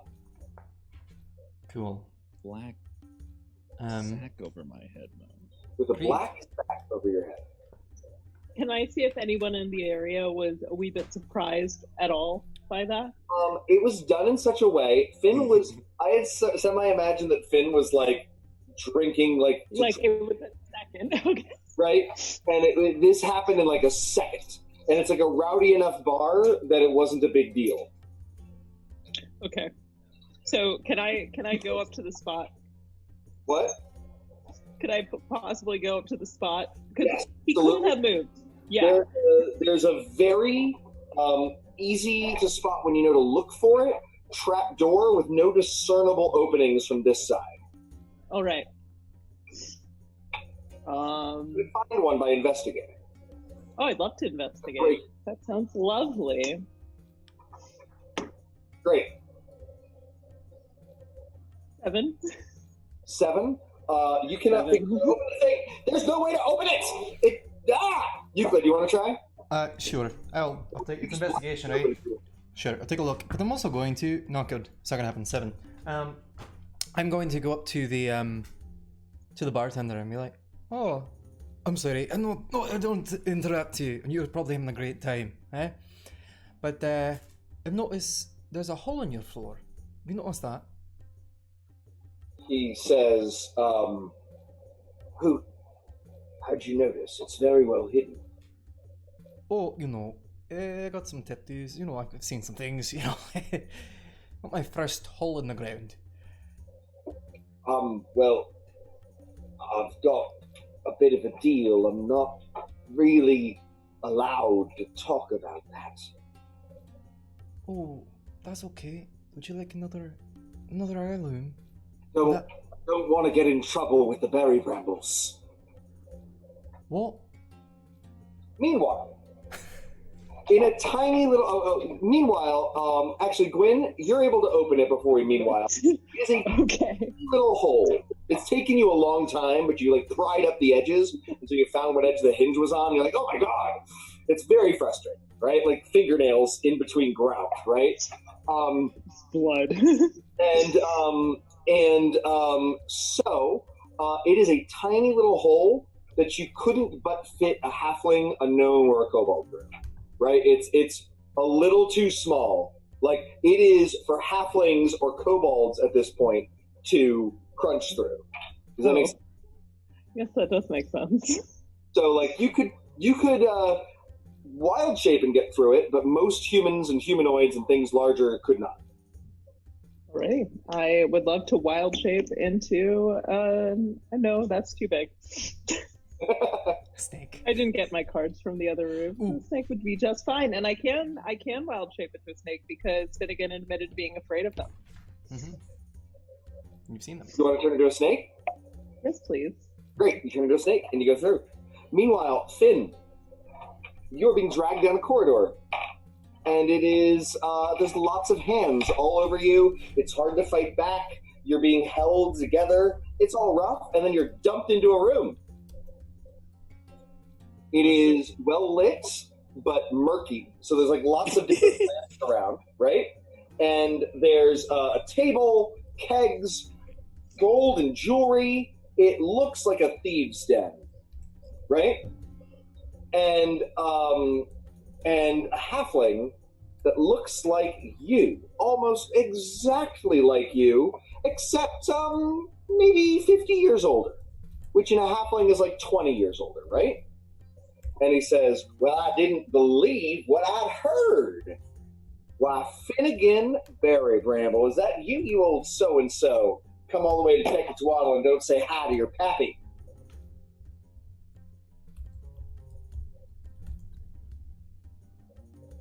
You son of a bitch.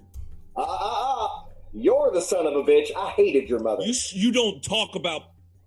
I mean, I do, because I'm kind of the person that runs this place.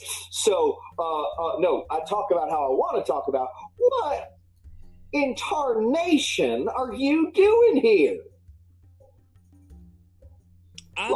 Rolling Hills.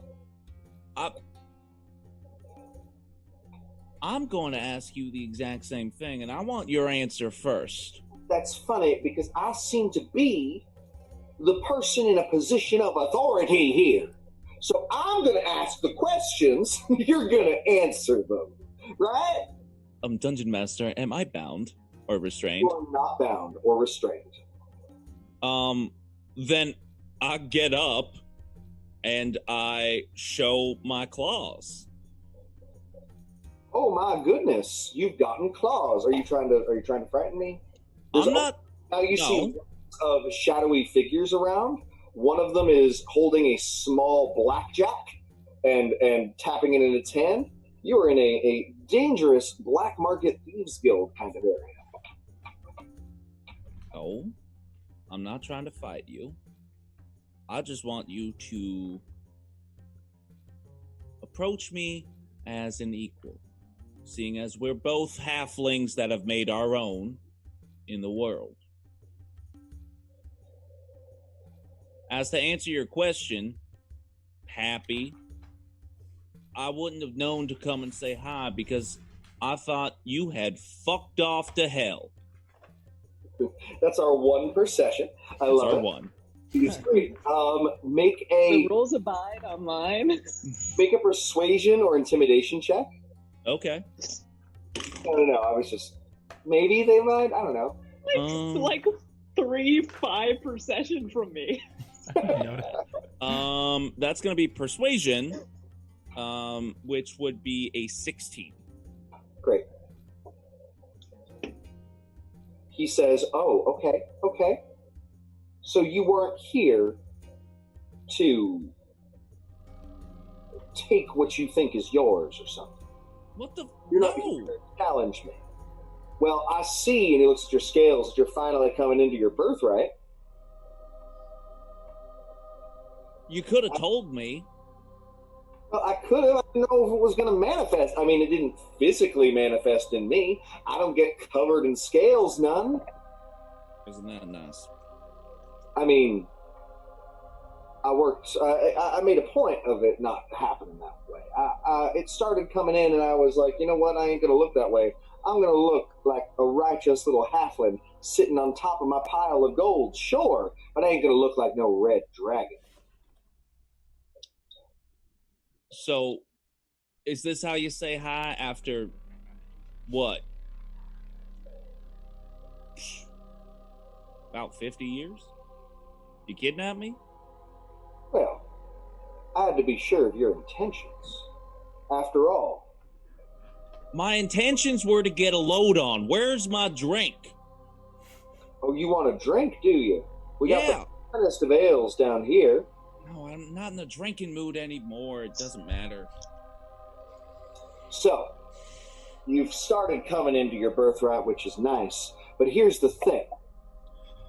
You don't have two red dragons sitting pretty on their two hordes side by side. You need to do whatever your business is in this city and get on out and let the berry bramble that runs things run things. No room for you here.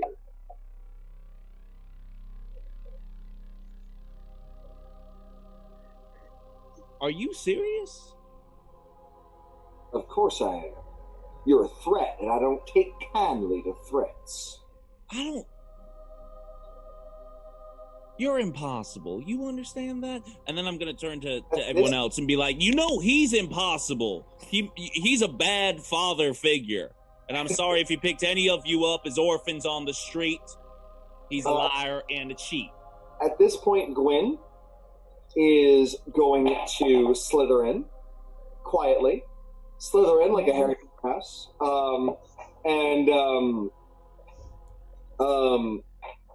This town isn't small enough for the two of them. I love that.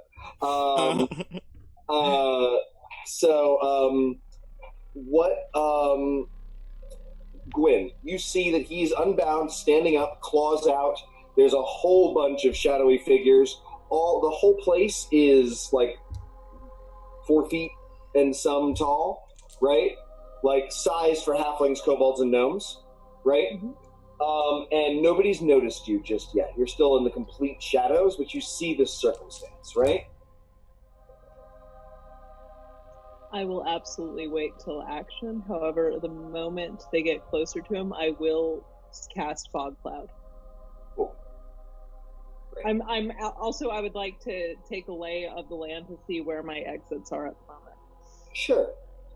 Because I can carry the boy. Make a perception.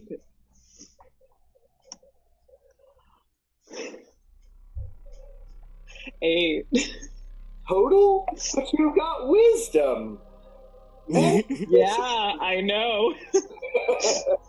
I'm aware. I wanted you to notice something. Okay, you don't. I'll figure out how to introduce it some other way.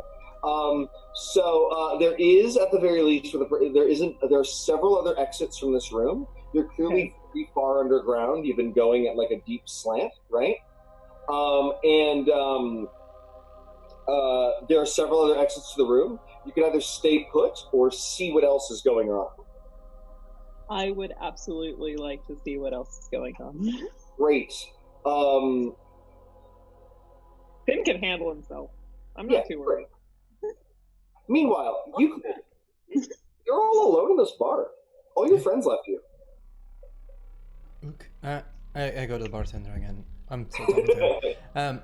Look, I'm looking for a way to get to a certain market. You know, backroom deals, that sort of stuff. How do I get them? The bartender looks visibly terrified. Oh, are you scared? I'm sure I can't discuss anything of that nature. You would need to have something worth fencing, or something that you were looking to purchase, and you would need to go through the inappropriate channels. I open my bag and I show all of the dragon shit. I close my bag. Well, in that case, I'd go down by the docks. There's a halfling tavern down there named Short and Stout, and they'll be able to take care of you. Thanks so much. Could you watch this this cask that I paid you for? Could you make sure no one takes it? Yeah, I'll just he like rolls it over to the thing. I'll Thank wait you. for the prince to get back and come get it. You got that. Thank you. Prince, you arrive at the boat. Are you getting an ogre? Yeah, I wanted to talk to let's see. Do I want to talk to one of the ones that I already know? Yeah, let's talk to Rupert. Rupert is the French dissident. I'm doing voices tonight. Oh, hello again. Yaha. Oh, Rupert. Is he French? Yeah, is Rupert French? Who's the hopscotch one that I forced to be made My notes. session? I don't have my notes this whole month. Before this month. So I don't know which ogre is which, and I'm mad about it. And you guys are revealing my shameful secrets.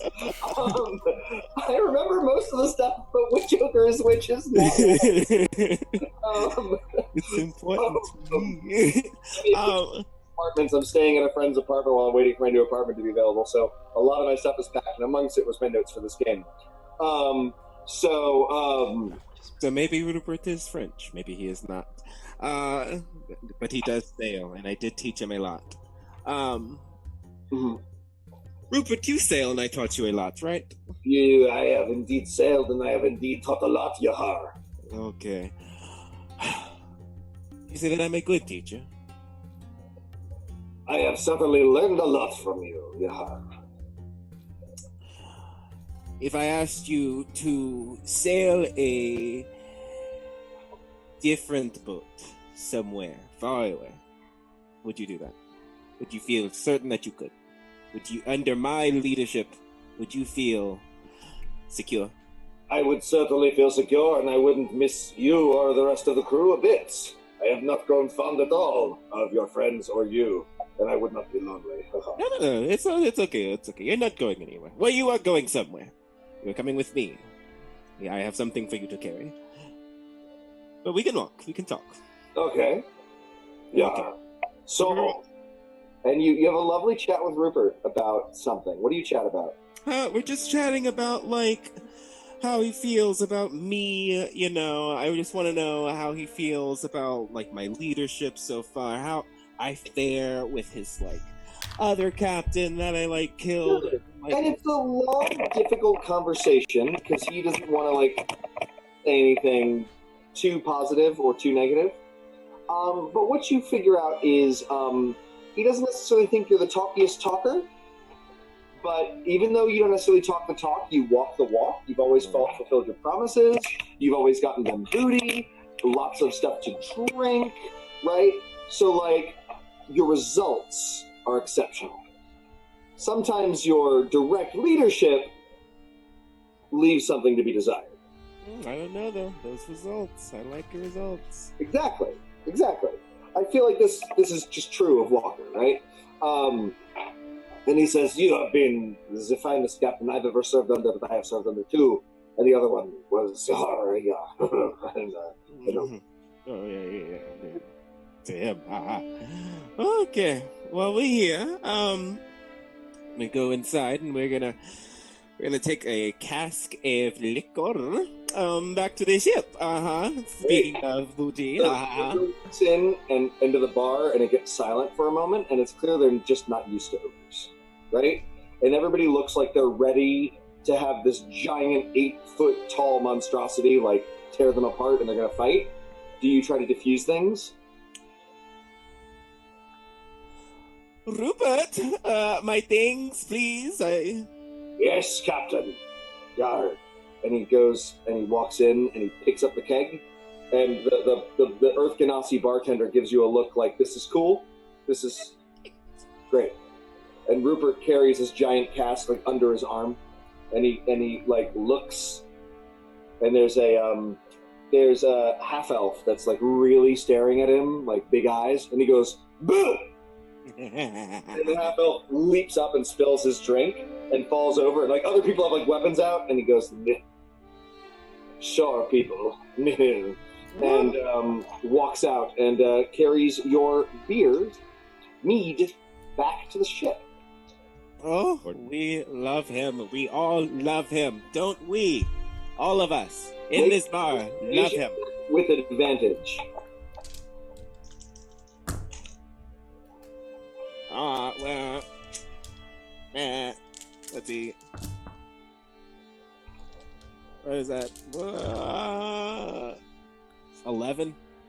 11? Yes. Everybody's sort of like, yes, we love him. As long as we all love him, yes. Yeah. I love it. So, I'm gonna notice that I don't see anybody that I actually want to talk to here. All your friends are gone. They left the beer. Where did everybody go?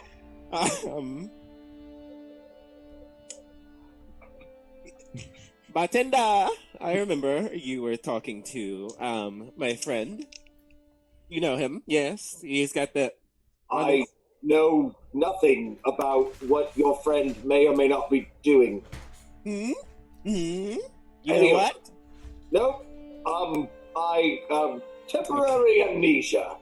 Ooh, I love it. All right, so I'm gonna take one claw, just one, gonna come out, and that's gonna go right under his throat. You know, right here, and I'm gonna bring it closer to my stone. Do you know what a ganassi is? Huh? I don't know what a ganassi is, but it's about the throat. I got it. And I'm gonna bring it back to close to my face. I'm gonna say, "Hey, yes. You remember everything, yes? You especially remember everything.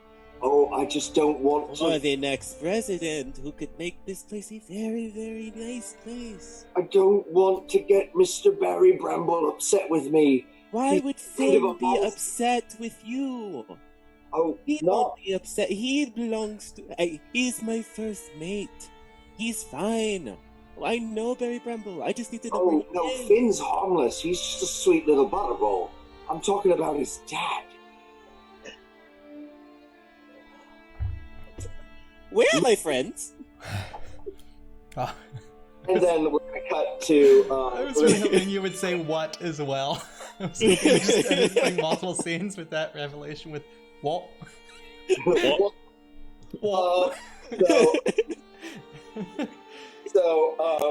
Great. Finn and Gwyn. Gwyn, you're slithering across the floor. Can you make a snake stealth check with advantage for me? Of course. Snake stealth. Yeah. Fantastic. 22 snake stealth. Great.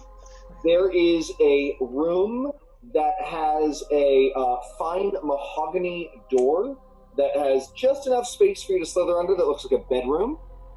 There is a door with staircases going up that you think might lead to the surface, and then there's a door with staircase going down with a dank as memes smell coming from it. Ooh, I'm gonna take door number 3. Door number 3. Go into the stink. Go Great. for the memes. Great. So you slither down, and you hear whatever the following discussion muffled between Finn and his father, who I have a name for, but it hasn't been revealed yet.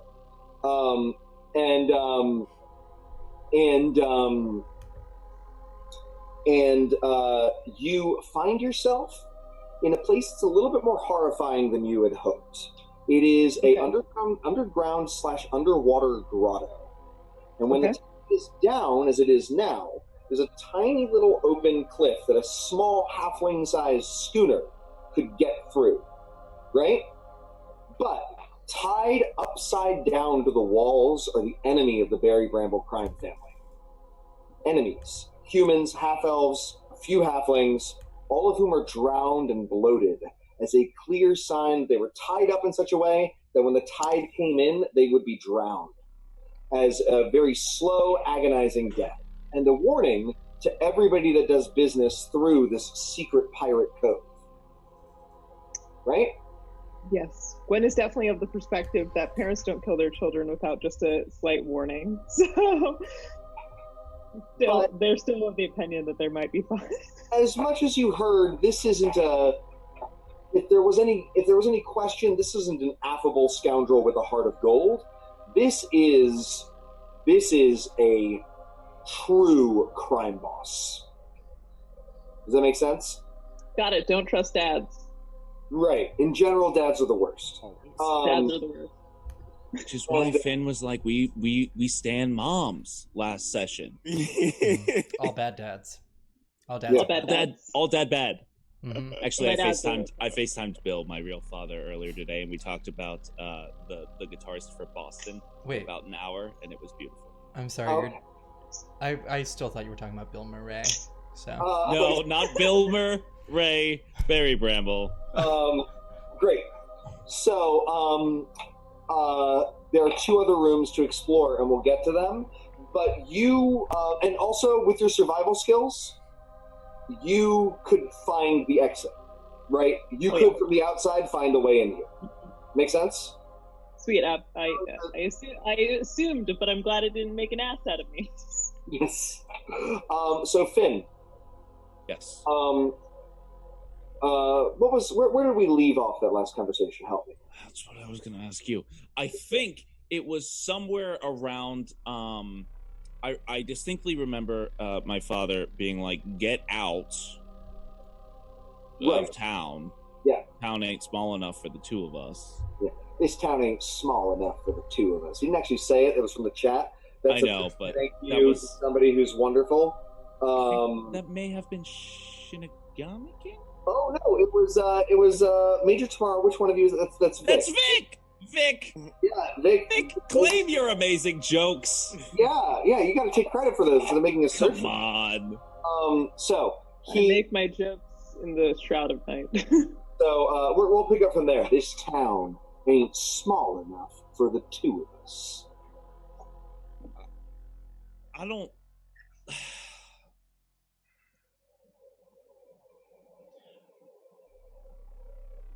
What do you want out of life?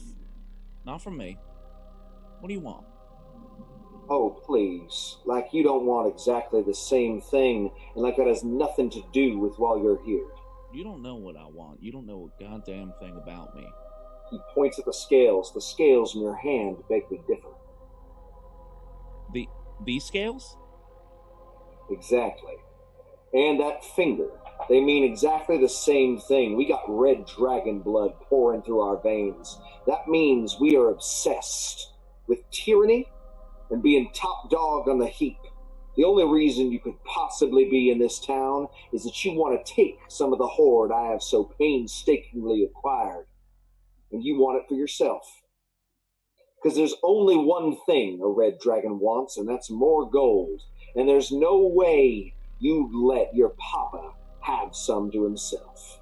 You know, you're really showing your hand here, Paps. The reason I'm here is because I have a family that I've chosen and that I support. And yes, I want nothing more than to take a bath in liquid gold at all times. But also, I care about them, and I will do favors for them and show up for them when they need me. And a friend of mine, a family member of mine, asked me to show up, and that's why I'm here. Now that I know you're here, and that you have a horde, now maybe there's a couple things I want to do here in Tecatwaddle. Is that a threat? No, sir. That's just an honest to Yandala statement. Make a persuasion check or a deception check, because I don't know if Carter's telling you. Carter's just flying by the seat of his pants right now. Okay. That's a 21. 21? For persuasion. I will clarify. Says, fine, I could see that you could accidentally end up in this situation.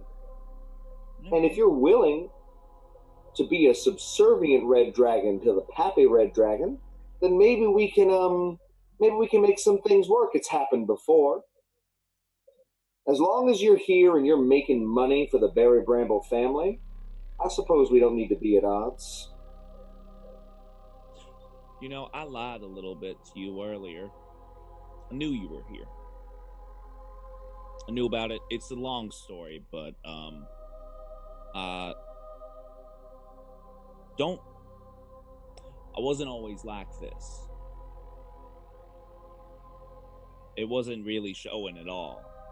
And then I changed some things about who I am and what the world is.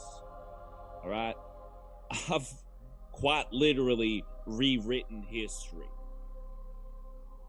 And I came here with the hopes, just the small little spark of hope that you, I don't know, you would just say 2 little words to me, and you still haven't. So here's what I'm going to ask. I'm going to ask that you let me go. I'm going to stay out of your hair, because honestly, I really have no interest in who you are or anything that you've touched. It's tainted. It's not worth a thing to me. And I mean that from the bottom of my heart. You make gold putrid. Now step aside and let me walk out.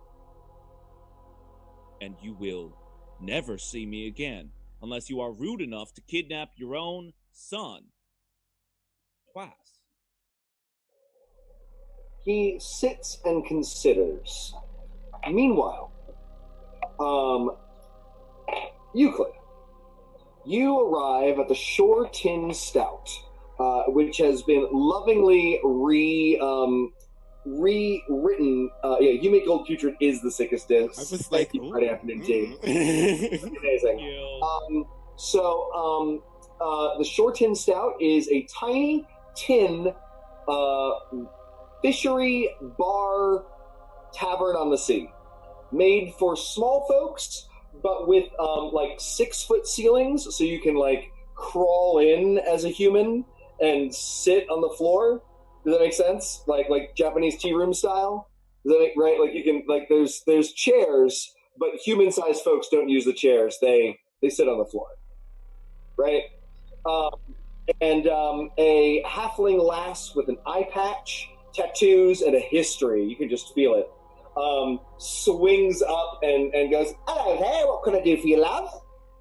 Looking to get drunk out here on the seaside?"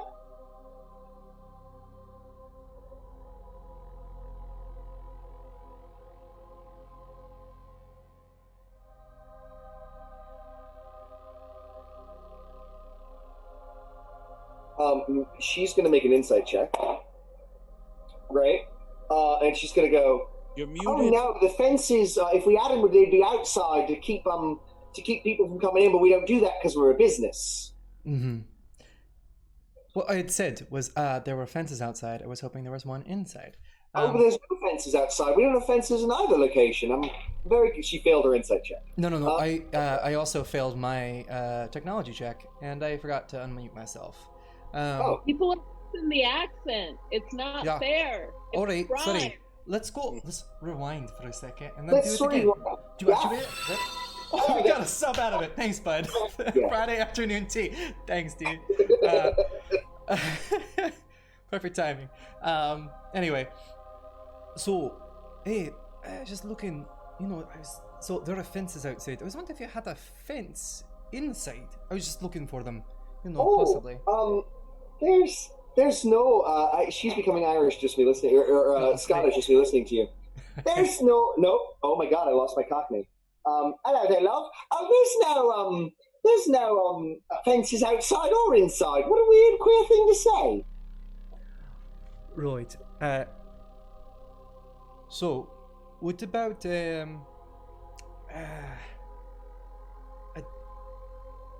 you have like a dark menu? Something that's like black. Oh, you must mean our ale. I'm looking for the Bry Brambles. Her face and the one eye you can see goes, and her demeanor just changes, and she says, I was hoping that wasn't what you were asking for. Of course. He doesn't like dealing with the big folk. I understand. Do you know? Let him know that a friend of Jimmy the mic, Jimmy the knife, back in what is it? Where am I from? Pax, the big city. Populous Rex. Populous Rex. Populous Rex. A friend of his is looking to have a word. All right. Well, and she walks over. One of the bartender, and she says, "I'm gonna need to go off shift. Yeah, I've got to go downstairs and talk to the small man downstairs. Yeah." The gnomish bartender says, "Whatever suits you, Brandy." And Brandy goes downstairs. Let's say, Brandy, you're a fine halfling. He's a fine halfling. What a good wife she would be. So a few minutes later, a very dangerous-looking halfling. Like, you've seen Finn murder a dragon at this point, right? But this guy looks like Could murder a dragon. yes, but like in its sleep with poison and stab both its eyes out. Scruffy hair, a scar crisscrossing down the side of his face, like somebody tried to cut off half of his face and failed. He's missing part of his lip, and he's got daggers. Right?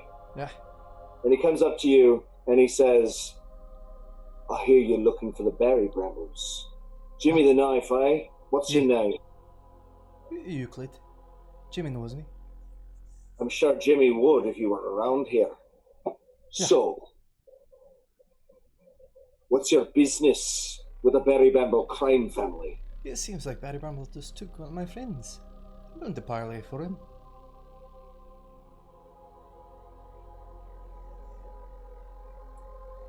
Well, the Berry Brambles would be very happy to parlay for the life of your friend, if that's what you're concerned about.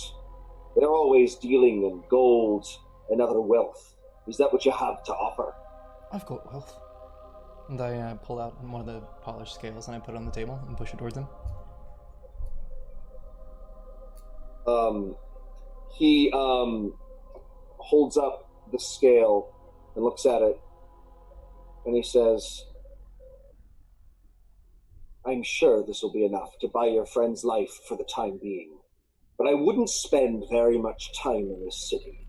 The Berry Brambles know who all of you are now, and the scale just disappears. It's like sleight of hand, right? And meddlers aren't welcome. You won't be seeing us if we don't want to, and you won't be waking up if we don't want you to either. Well, streets go both ways, my friend. And I'm gonna use prestidigitation to make my what look like tattoos on my face to start pulsating and move back and forth as if they were worms underneath my skin. Make an intimidation check with advantage. Great. Gross. Yucky. It's like gross. Oh, that's great. I'm so glad it was with advantage. That was a 2 and a nat 20. So. He says, we don't need none of your mystic mumbo-jumbo here. This is a good, clean town these days, at least when it comes to magic. We got rid of the green dragons for that reason. Well, let's keep it that way. Ready? I tap him on the nose very Your gently. friend gets out soon, and we'll make sure he knows it's because you so kindly bought his freedom. Oh, thank you so much. It is at this point, of course, that you're being let loose for no payment. But they're going to take it. Oh yeah, of course they are. Right? Yeah, sure. You are being blindfolded. One of the guys is coming up to blindfold you. Is that okay? Yes, but I ready in action for my free use of Stinking Cloud. Should I immediately get a bad vibe? Great. That I'm leaving that wording because it's particularly vague and big. Sure. What a Makes me want to be like, you're being blindfolded by a bunch of angry organized crime halflings. I feel like you got a bad vibe. I mean, like, if the vibe dips, you know what I'm saying? Sure. Yeah. It's not a great vibe to begin with. You're being brought to the third pathway that's leading up. That you are going to be spun around a few times as you go through various places. Is being spun around a bad vibe? You know what? I'm gonna roll. Set a DC for me. I'm gonna roll Constitution because you did say I was uncomfortable. That's a 17, so I think it's fine. You're fine. What you're gonna also do is you're gonna roll a survival check with disadvantage to see if you can still find your way. All right. Well, I doubt. That's so upsetting. If I hadn't made my own thing, I would have got a 12 and a 17. Instead, I got a 17 and a 4, which is a 7. Got it. So you're lost, but what you're very clear on is it's a massive network of tunnels going throughout the bottom of the town. Okay. You're spun around a few more times, and you find yourself in the basement, a metallic basement with the sound of seawater sloshing nearby. Am I still blindfolded? The blindfold has been removed from you, and also the halflings are gone like smoke. There's no apparent door, like trap door. There's a ladder going up, but like the door you were taken through is not apparent. It's like a metal room? Yes, almost like a boiler. Yeah, is there anything in it? Liquor, glasses. I'm taking a bottle of liquor, and then I'm climbing up. Great. Euclid, Finn climbs out of the back room after this other halfling leaves. You bought his freedom. Why are you here? And why are you looking so smug? Well, I just saved your life. What? I just bought your freedom. Wait, did you give them money? I got out on my own. Oh, they let you know that every time. They make you think it like it was you. That's very nice of them, you know? No, I know my dad. He's too much of a jackass. He would gloat if somebody had to pay to let me go. Sorry, that wee man's dad. Yeah, my dad. The guy with the knives. Yeah, my dad. No. Oh. What knives? What are you talking about? Was that wee man? I'm sorry, John. Was that a small person? That was not his dad. No, it was.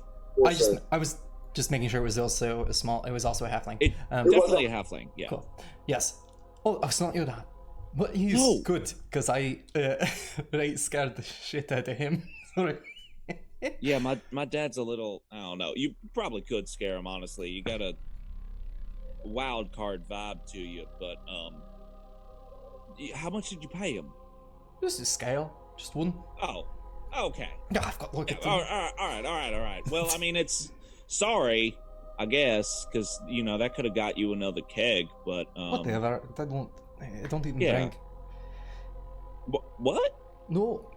Oh, right. Yeah. Right. I still need a drinking buddy.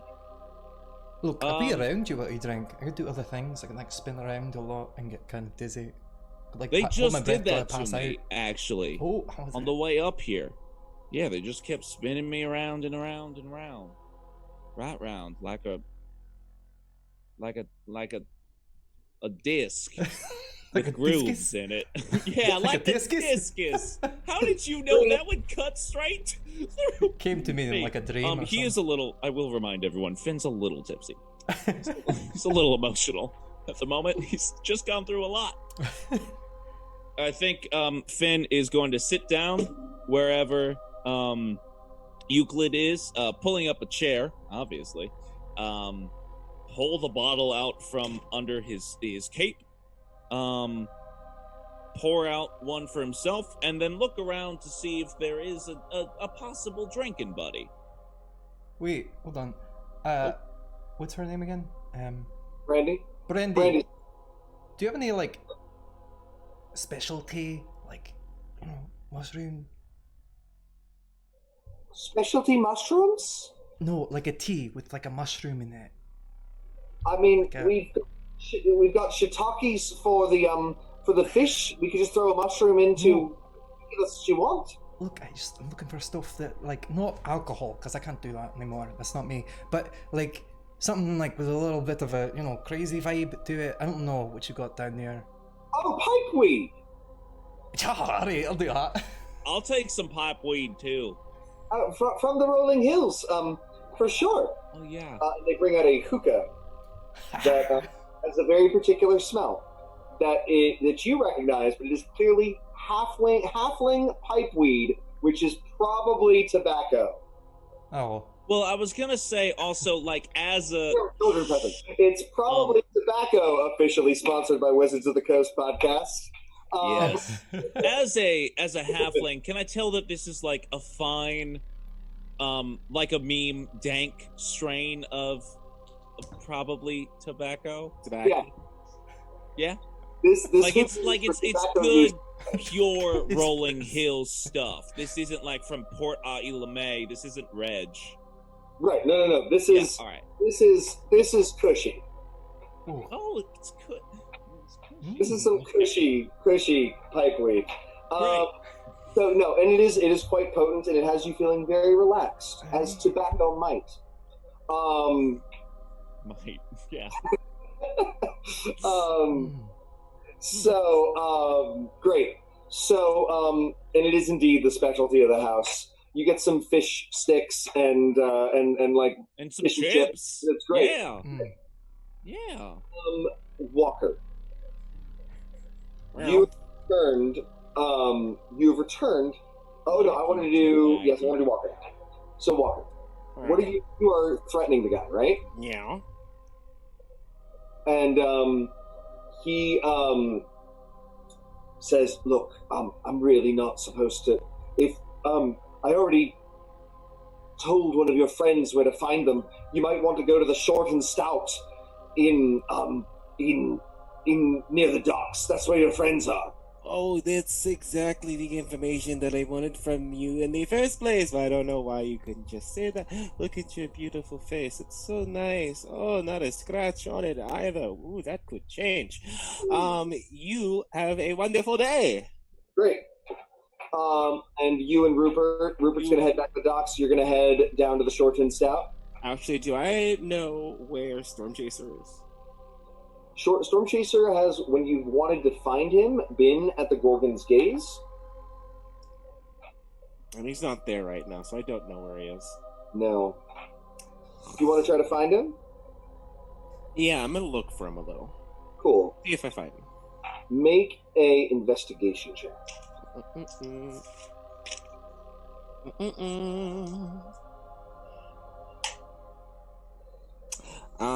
Investigation. That is 18. 18? Alright. You do some snooping, and you end up in a part of town that is abandoned laboratories. Abandoned laboratories. Used to be connected to Marhargora. A lot of the other stuff has been reclaimed, but these are warehouses that were used for like dark magical stuff, right? Okay. And people sort of shun, right? I'm going to hide and sneak about this place. Great. I have to roll for that. You Yeah. make a stealth check. Make a stealth check for me. Oh.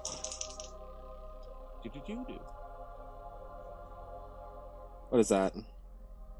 18. So you arrive, and there is a you see Storm Chaser chatting with a Yong-Ti Malison.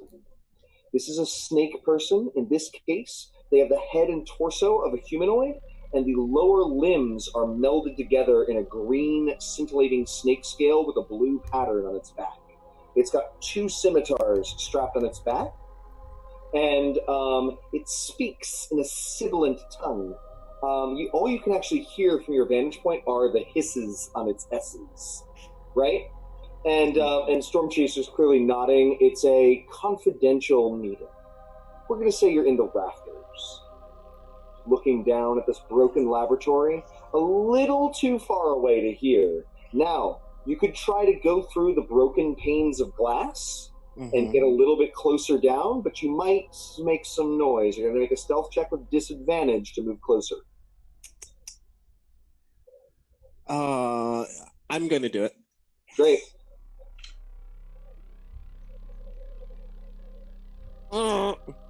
Is 13. 13. Great. You crinkle on some glass, and the snake sits up and hisses and then scurries at incredible speed. Storm Chaser's going to say, Walker, what are you doing here? Storm. Oh, looking for you. Well, you found me. What have I found you doing? I think it's rather obvious talking to a young T. Yes, that's why I'm asking you. What are you doing? I am securing the future of this city by any means necessary. If that means an alliance with the Yuan-Ti when they're finally done dealing with the Green Dragons, that's what it means. Once, of course, you break the backbone of the Yuan-Ti that are dealing with the Green Dragons, you're not going to genocide them, are you? You're not planning on wiping out every Yuan-Ti in the rainforest, are you? No, I don't have that kind of time on my hands. Exactly. So we're going to want some that want to work together with us. Now, you know who's not going to like that? Everybody in the city. So you need to be as far away from these sorts of negotiations as possible so that you are not implicated in them if these things come to light. So I ask you again, what are you doing here? This is the opposite of the exact place you need to be. The only thing I am doing here is returning to your little pad in that stupid little tavern that you like to slither in, and I'm waiting for you to come back there and give me some straight answers, is what I'm doing. I feel like I've been very honest with you, except for the time I lied and I said I wouldn't make you president. Yeah, except for the time that you lied, and the time that you were making shady deals with, I don't know, people that are... Hello?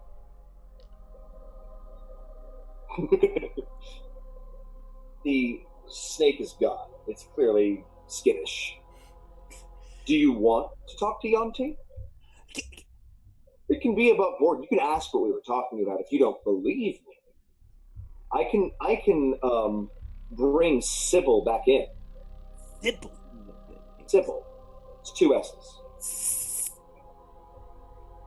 Well, fine. Yes, bring Sybil back. If you want me to be president of this land, you have to tell me what's going on in this land. Also, I came here to talk to you about the berry brambles, apparently, and that's a different topic. Oh, the berry brambles. That is a conversation to have. So as one snake slithers in, we cross-cut very cleverly using amazing camera technique. Another snake slithering about around. It's really great camera work, guys. I wish you could see it. So, Roger Deakins, right? What? Roger Deakins shot it? Yeah. Oh, gosh, yeah. Okay. So, 2 more rooms. One going up, which you saw Finn take in. So you're pretty sure he knows all the ways. And the other is this bedroom-looking room. Yes. I would love to go in the bedroom-looking room. Great. But I'm gonna, definitely skid to the side. As soon as I go in, I'll definitely be moving my body along. I always forget, what is the name of that? The edge of the border on the wall. Is that a banister? The molding? The molding? Whatever it is. The thing at the end of the wall. Any architects in the house? Great. So, there is a vast glittering bed of gold. It is a dragon horde. This is the horde of Mr. Barry Brown. We haven't gotten his first name yet. I haven't. We haven't gotten it.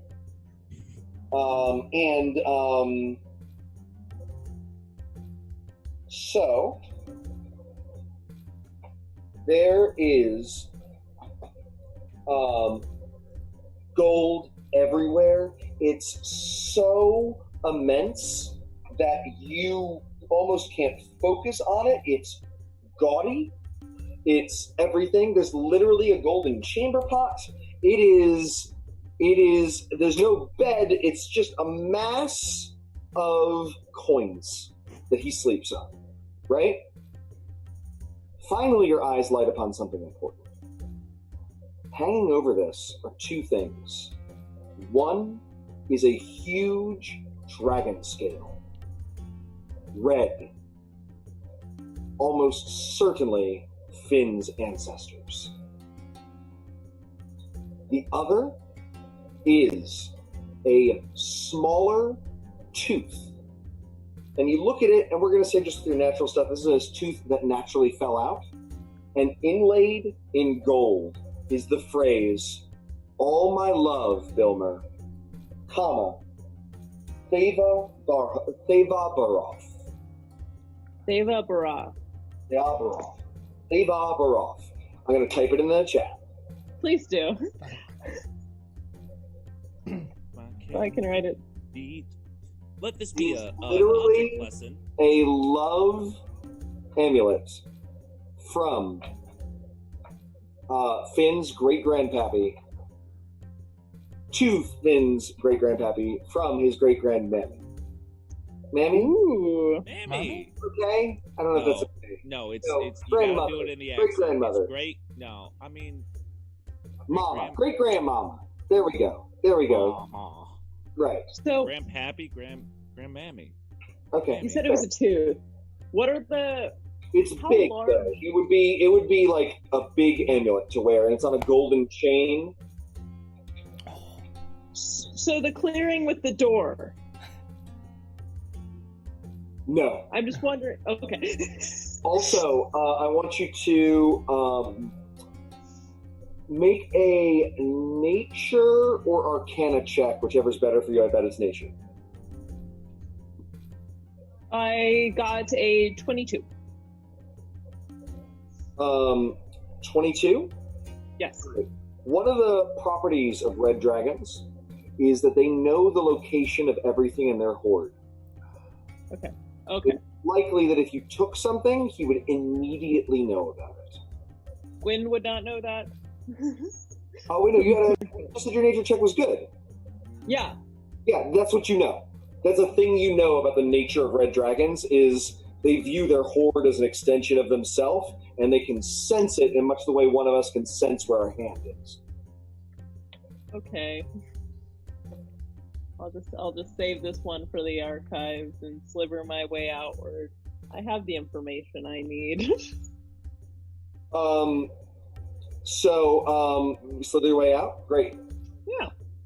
You're going to the way upstairs?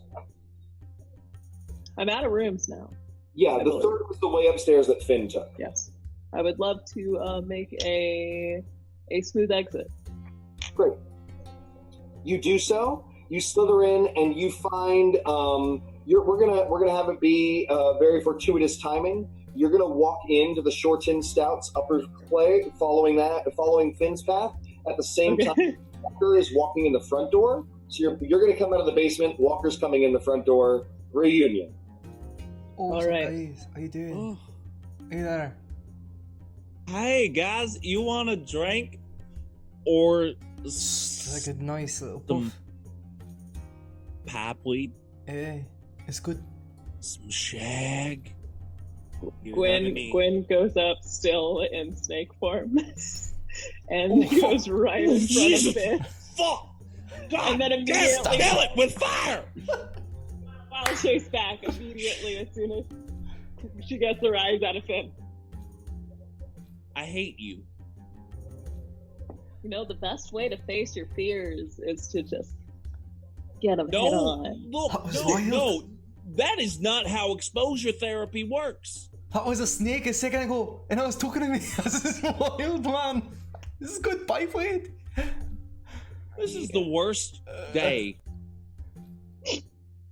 I'm going up since to we've come to this city. I've had a lot of bad days. Is there any catnip or anything around these parts? Oh no, try this on for size. Trust me, this will work. This will work. It's been you're right, Finn. It has been a day. It has.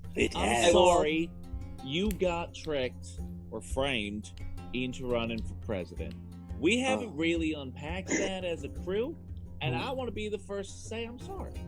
That's a little shitty. Did we unpack that as? Have you considered that the person who is pretend to be you could continue to pretend to be you after you become president? He's becoming a type of person that I don't know. Have you considered I that don't he know. wants to do that in the future? I don't know. Hey, Zeke. Well, I was just about to say the panic in John's eyes. yes. Sorry, I'm not trying to kill your game. It's just No, what my character thinks. I saw that Devren didn't get it, but I didn't look into your eyes while I was inciting him. I was going to surprise him. That's okay. It's alright. I cast detect thoughts for Virgo, and he was like, I've always had suspicion on him. So Yeah. That's fair. Yeah. No, because he likes me. I mean, he needs me. well, I mean, like, if you don't want it, you just give it to him. It doesn't matter, right? Nah, and I'm going to drink a couple of drinks. Yeah, and some of that too. There you go. There we I go. don't think- Why don't we relax? I think that Euclid is saying some very insightful stuff. I know I've had several drinks. That's the end of my sentence. And also slides another drink in front of Finn. Too. Hey, wait, Gwen. I'm sad What? for a lot of reasons. But you called me Skim earlier, and that I miss him. And Euclid, you're a stand-up chap. You're great, Yeah, and you are your own person. And the fact that Skim sent you is quite literally a godsend. But I miss our boy. of course. I remember when I was drinking that poison across from him, and we were playing the drink poison drinking game. And then when I grabbed it, it kind of reminded me of that. I'm sorry, Finn. No, it's okay. I just want to say that I miss him too. I get it. We all do. Like, would you? And my dad's a jackass. I was gonna. I yell it as loud as I can in the bar that he owns. Gwen just laughs. No, You no, guys? No, he's Gwen's for I it. Everybody doesn't hear it. The entire My name isn't Finnegan Barry Bramble. entire bar is sitting there like, and they all like look at each other and He said he. to hear it silently, and then the hubbub returns. Right? Yeah. They're terrified of him. Would you guys want to talk to Skim? What? Well, I mean, like, he's a patron. Like, I can just like channel him or whatever, I guess. So wait, I have some understanding of, because I've run into a few Asmar. So do you like? Is it going to be like lights in your eyes and then Skim's voice comes out, or what? Look, man, I've never done it before. You know, I'm really I mean, the curious. last patron I had was a bunch of worms that lived on the moon. So, I can see You why like you'd make a change. yeah. Well, they're I dead don't now. like worms either. I think there's still some of them in there, but I can check. no, don't. It's alright. I don't want to think about it. But do you want to talk to him? I mean, he's just a god. He's not dead. I do, but I should not be the person who makes that decision. I'm at least knowledgeable enough about my state to know that. So Gwen, Summer, do we want to? Is that a smart thing? In this tavern right here, right now, with all of these shady people in front of us? That's a sober thought. I don't know. I think absolutely. I like it. That's great. Yeah, Sure. do it. Okay. I'll see how this goes. He sort of like relaxes into his space. Like closes his eyes. John, can I do this? And Cool. Yell at them.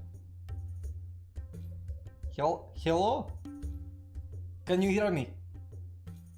Is this Skim? Yeah, I think.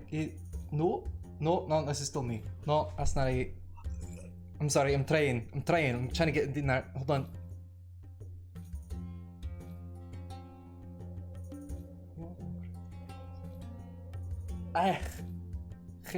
Hello. Yes, I think I'm here. Yes. This is Skim, how many claws am I holding up? 3. It could be you. It could be me, I guess. What's up, guys? How you doing? How are you doing? I mean, I'm a god now, so I'm still trying to figure out why the god here tried to take over the other gods. No one else will tell me, but yeah, I'm a god now, which is ridiculous. Do you get to eat a lot of like god things? How does ambrosia taste? I always wanted to know. I feel like it'd be like cherries, Actually, it's closer to honey, but they also some cherries in there. I mean, it tastes like everything at once, but like sexy.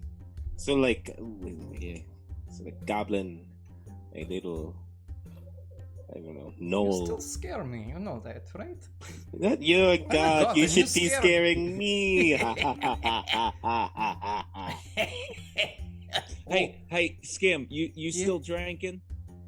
Of course, I'm god of delirium. I mean, drinking doesn't really do anything to me anymore, but I'm just sort of always drinking. Yeah, you're a day drinker now, right? That's Well, like your whole thing. Yeah. I want you to know I've been day drinking and I've been thinking of you every single time I do it. Oh, buddy, you don't have to. I mean, thank you. That probably makes me feel better on some level.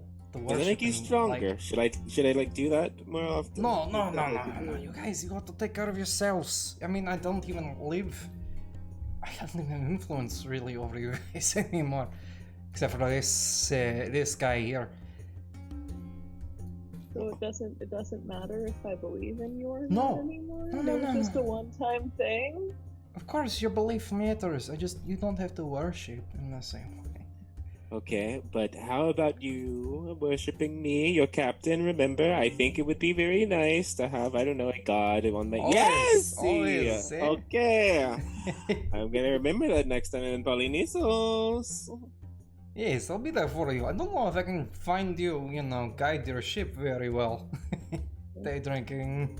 And I don't think Das is gonna help me very... No, I don't think... I remember what I did to her. No, she won't help me. Yeah, I'm gonna need your help when I come back. Okay. Well, Gods? yeah, But- talk to her for me. How are you? No, how are you guys? How are you doing? I miss you. Well, I'm running for president.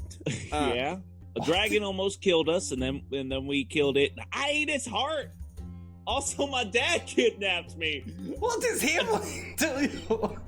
I drink a lot nowadays, Skim. It's the same thing. You have not missed anything. It feels a little new. He takes the drink from in front of you and drinks it. But doesn't Euclid not drink? He does not. Wait, no. Oh. Eh, I what? don't know if your vessel will appreciate that. Oh god, I'm not used to this. That's okay. That's okay. As You long make as him puke. Uh, yeah, or you could just put it down and you know what? Let me take my own drink back. yes, you take it. And there's nothing in front of him, and hopefully everything will be fine. It doesn't Oh, the remember. rules of possession. Oh, I feel bad. That's not good. God activity. You're new. Yeah, It's I'm okay. very new. You're working out the kinks. You're the son. Apparently. Right? Yeah. Until Yeah. you miss me, just stare up there. Just look right at it. I tried, but No, like I don't- started to lose my eyesight. Oh, Yeah. don't do it. Come on. I mean, How's this Do door? gods sleep? Do Huh? you? Well, kind of. I mean, I sleep on one side of the world, but not the other. Weird. That's really cool. Yeah. That's awesome. That's nice for you. That's very nice for you. That's kind of fair at all. Can I, like, help you guys in any way? Are you going to somehow help me become the best president I can be? Oh, sure. I sent you this guy. Has he been doing good? Yeah, He's no, great. this one's We great. really like Euclid. That's a good pick that you Next made. time, send one with snacks, though. That's more important. Little Send- secret. First one that showed up, I just took it.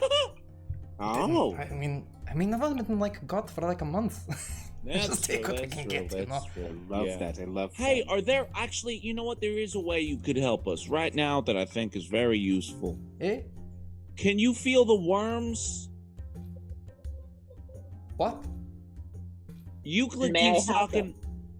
I don't know about that. I don't know that. But Euclid keeps saying that he's got worms in his neck or something, like left over from another patron or something. And I was just wondering if you, in your divinity, can sense them, if they're there, if they're ominous or threatening, if this, you know, there's another force vying for the control of this vessel's soul. Who Or is do our you wear friend? him like a kitty? John, can I make this decision, or would you like to make this decision? I want to say yes. Say yes. Yes. There's something else in this body. I don't know what it is, I want pets. but I feel stronger than it right now. All right, okay, that's good. That's useful information. And I'm a baby, so You are, baby. Finnegan's gonna Hold like on. pinch his cheek and go coochie coochie coo. ooh. I miss you, buddy. Miss you too. All right, We'll I got to always go have our- like grant literal wishes to people. I have to go actually Yeah. be a god. It was so great hanging out with you guys. Yeah. I'll see you around there. We'll see you soon. Ah, All right, bye. Hey, that was weird. What happened? Oh, nothing. Nothing. I pinched your cheek. Oh, We made a baby joke. It made sense. You had to be there. You have to be Hey. there. You'll be there next time. You might. You were there. You were there. why do I taste alcohol? That's weird. I don't taste any alcohol. Do you taste any alcohol? I do, but because I'm drinking it. That's interesting. Could get He another might hit have on- he might have gotten a little taken away, but he said sorry. What about what?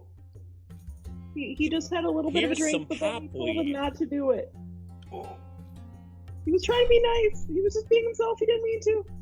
I can make you throw up.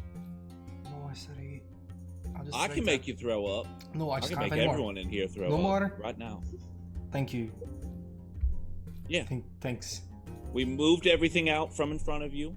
Every glass is accounted for. You let us know if you need anything. Alright? Alright. Alright, we're Thanks. here for you. Even hug. Especially hugs. Hugs from those two. Yes. Mm-hmm.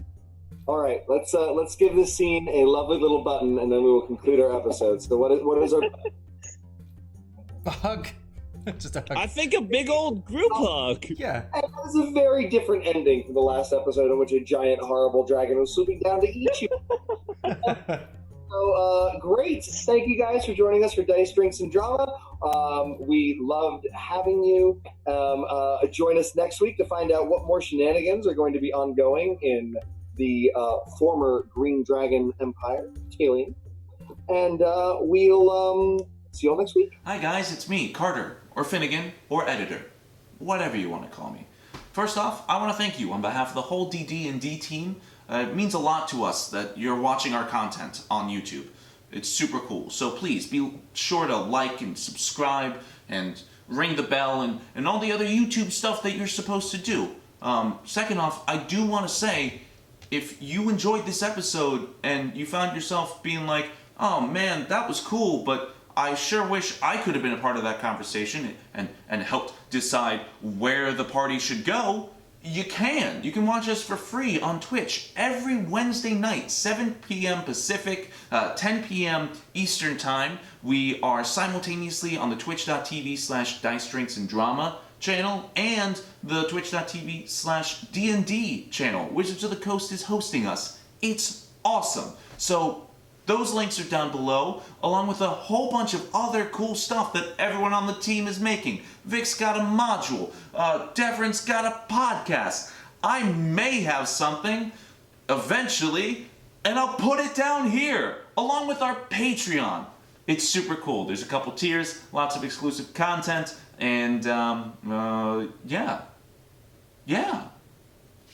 That's it. Thanks for watching. Bye-bye.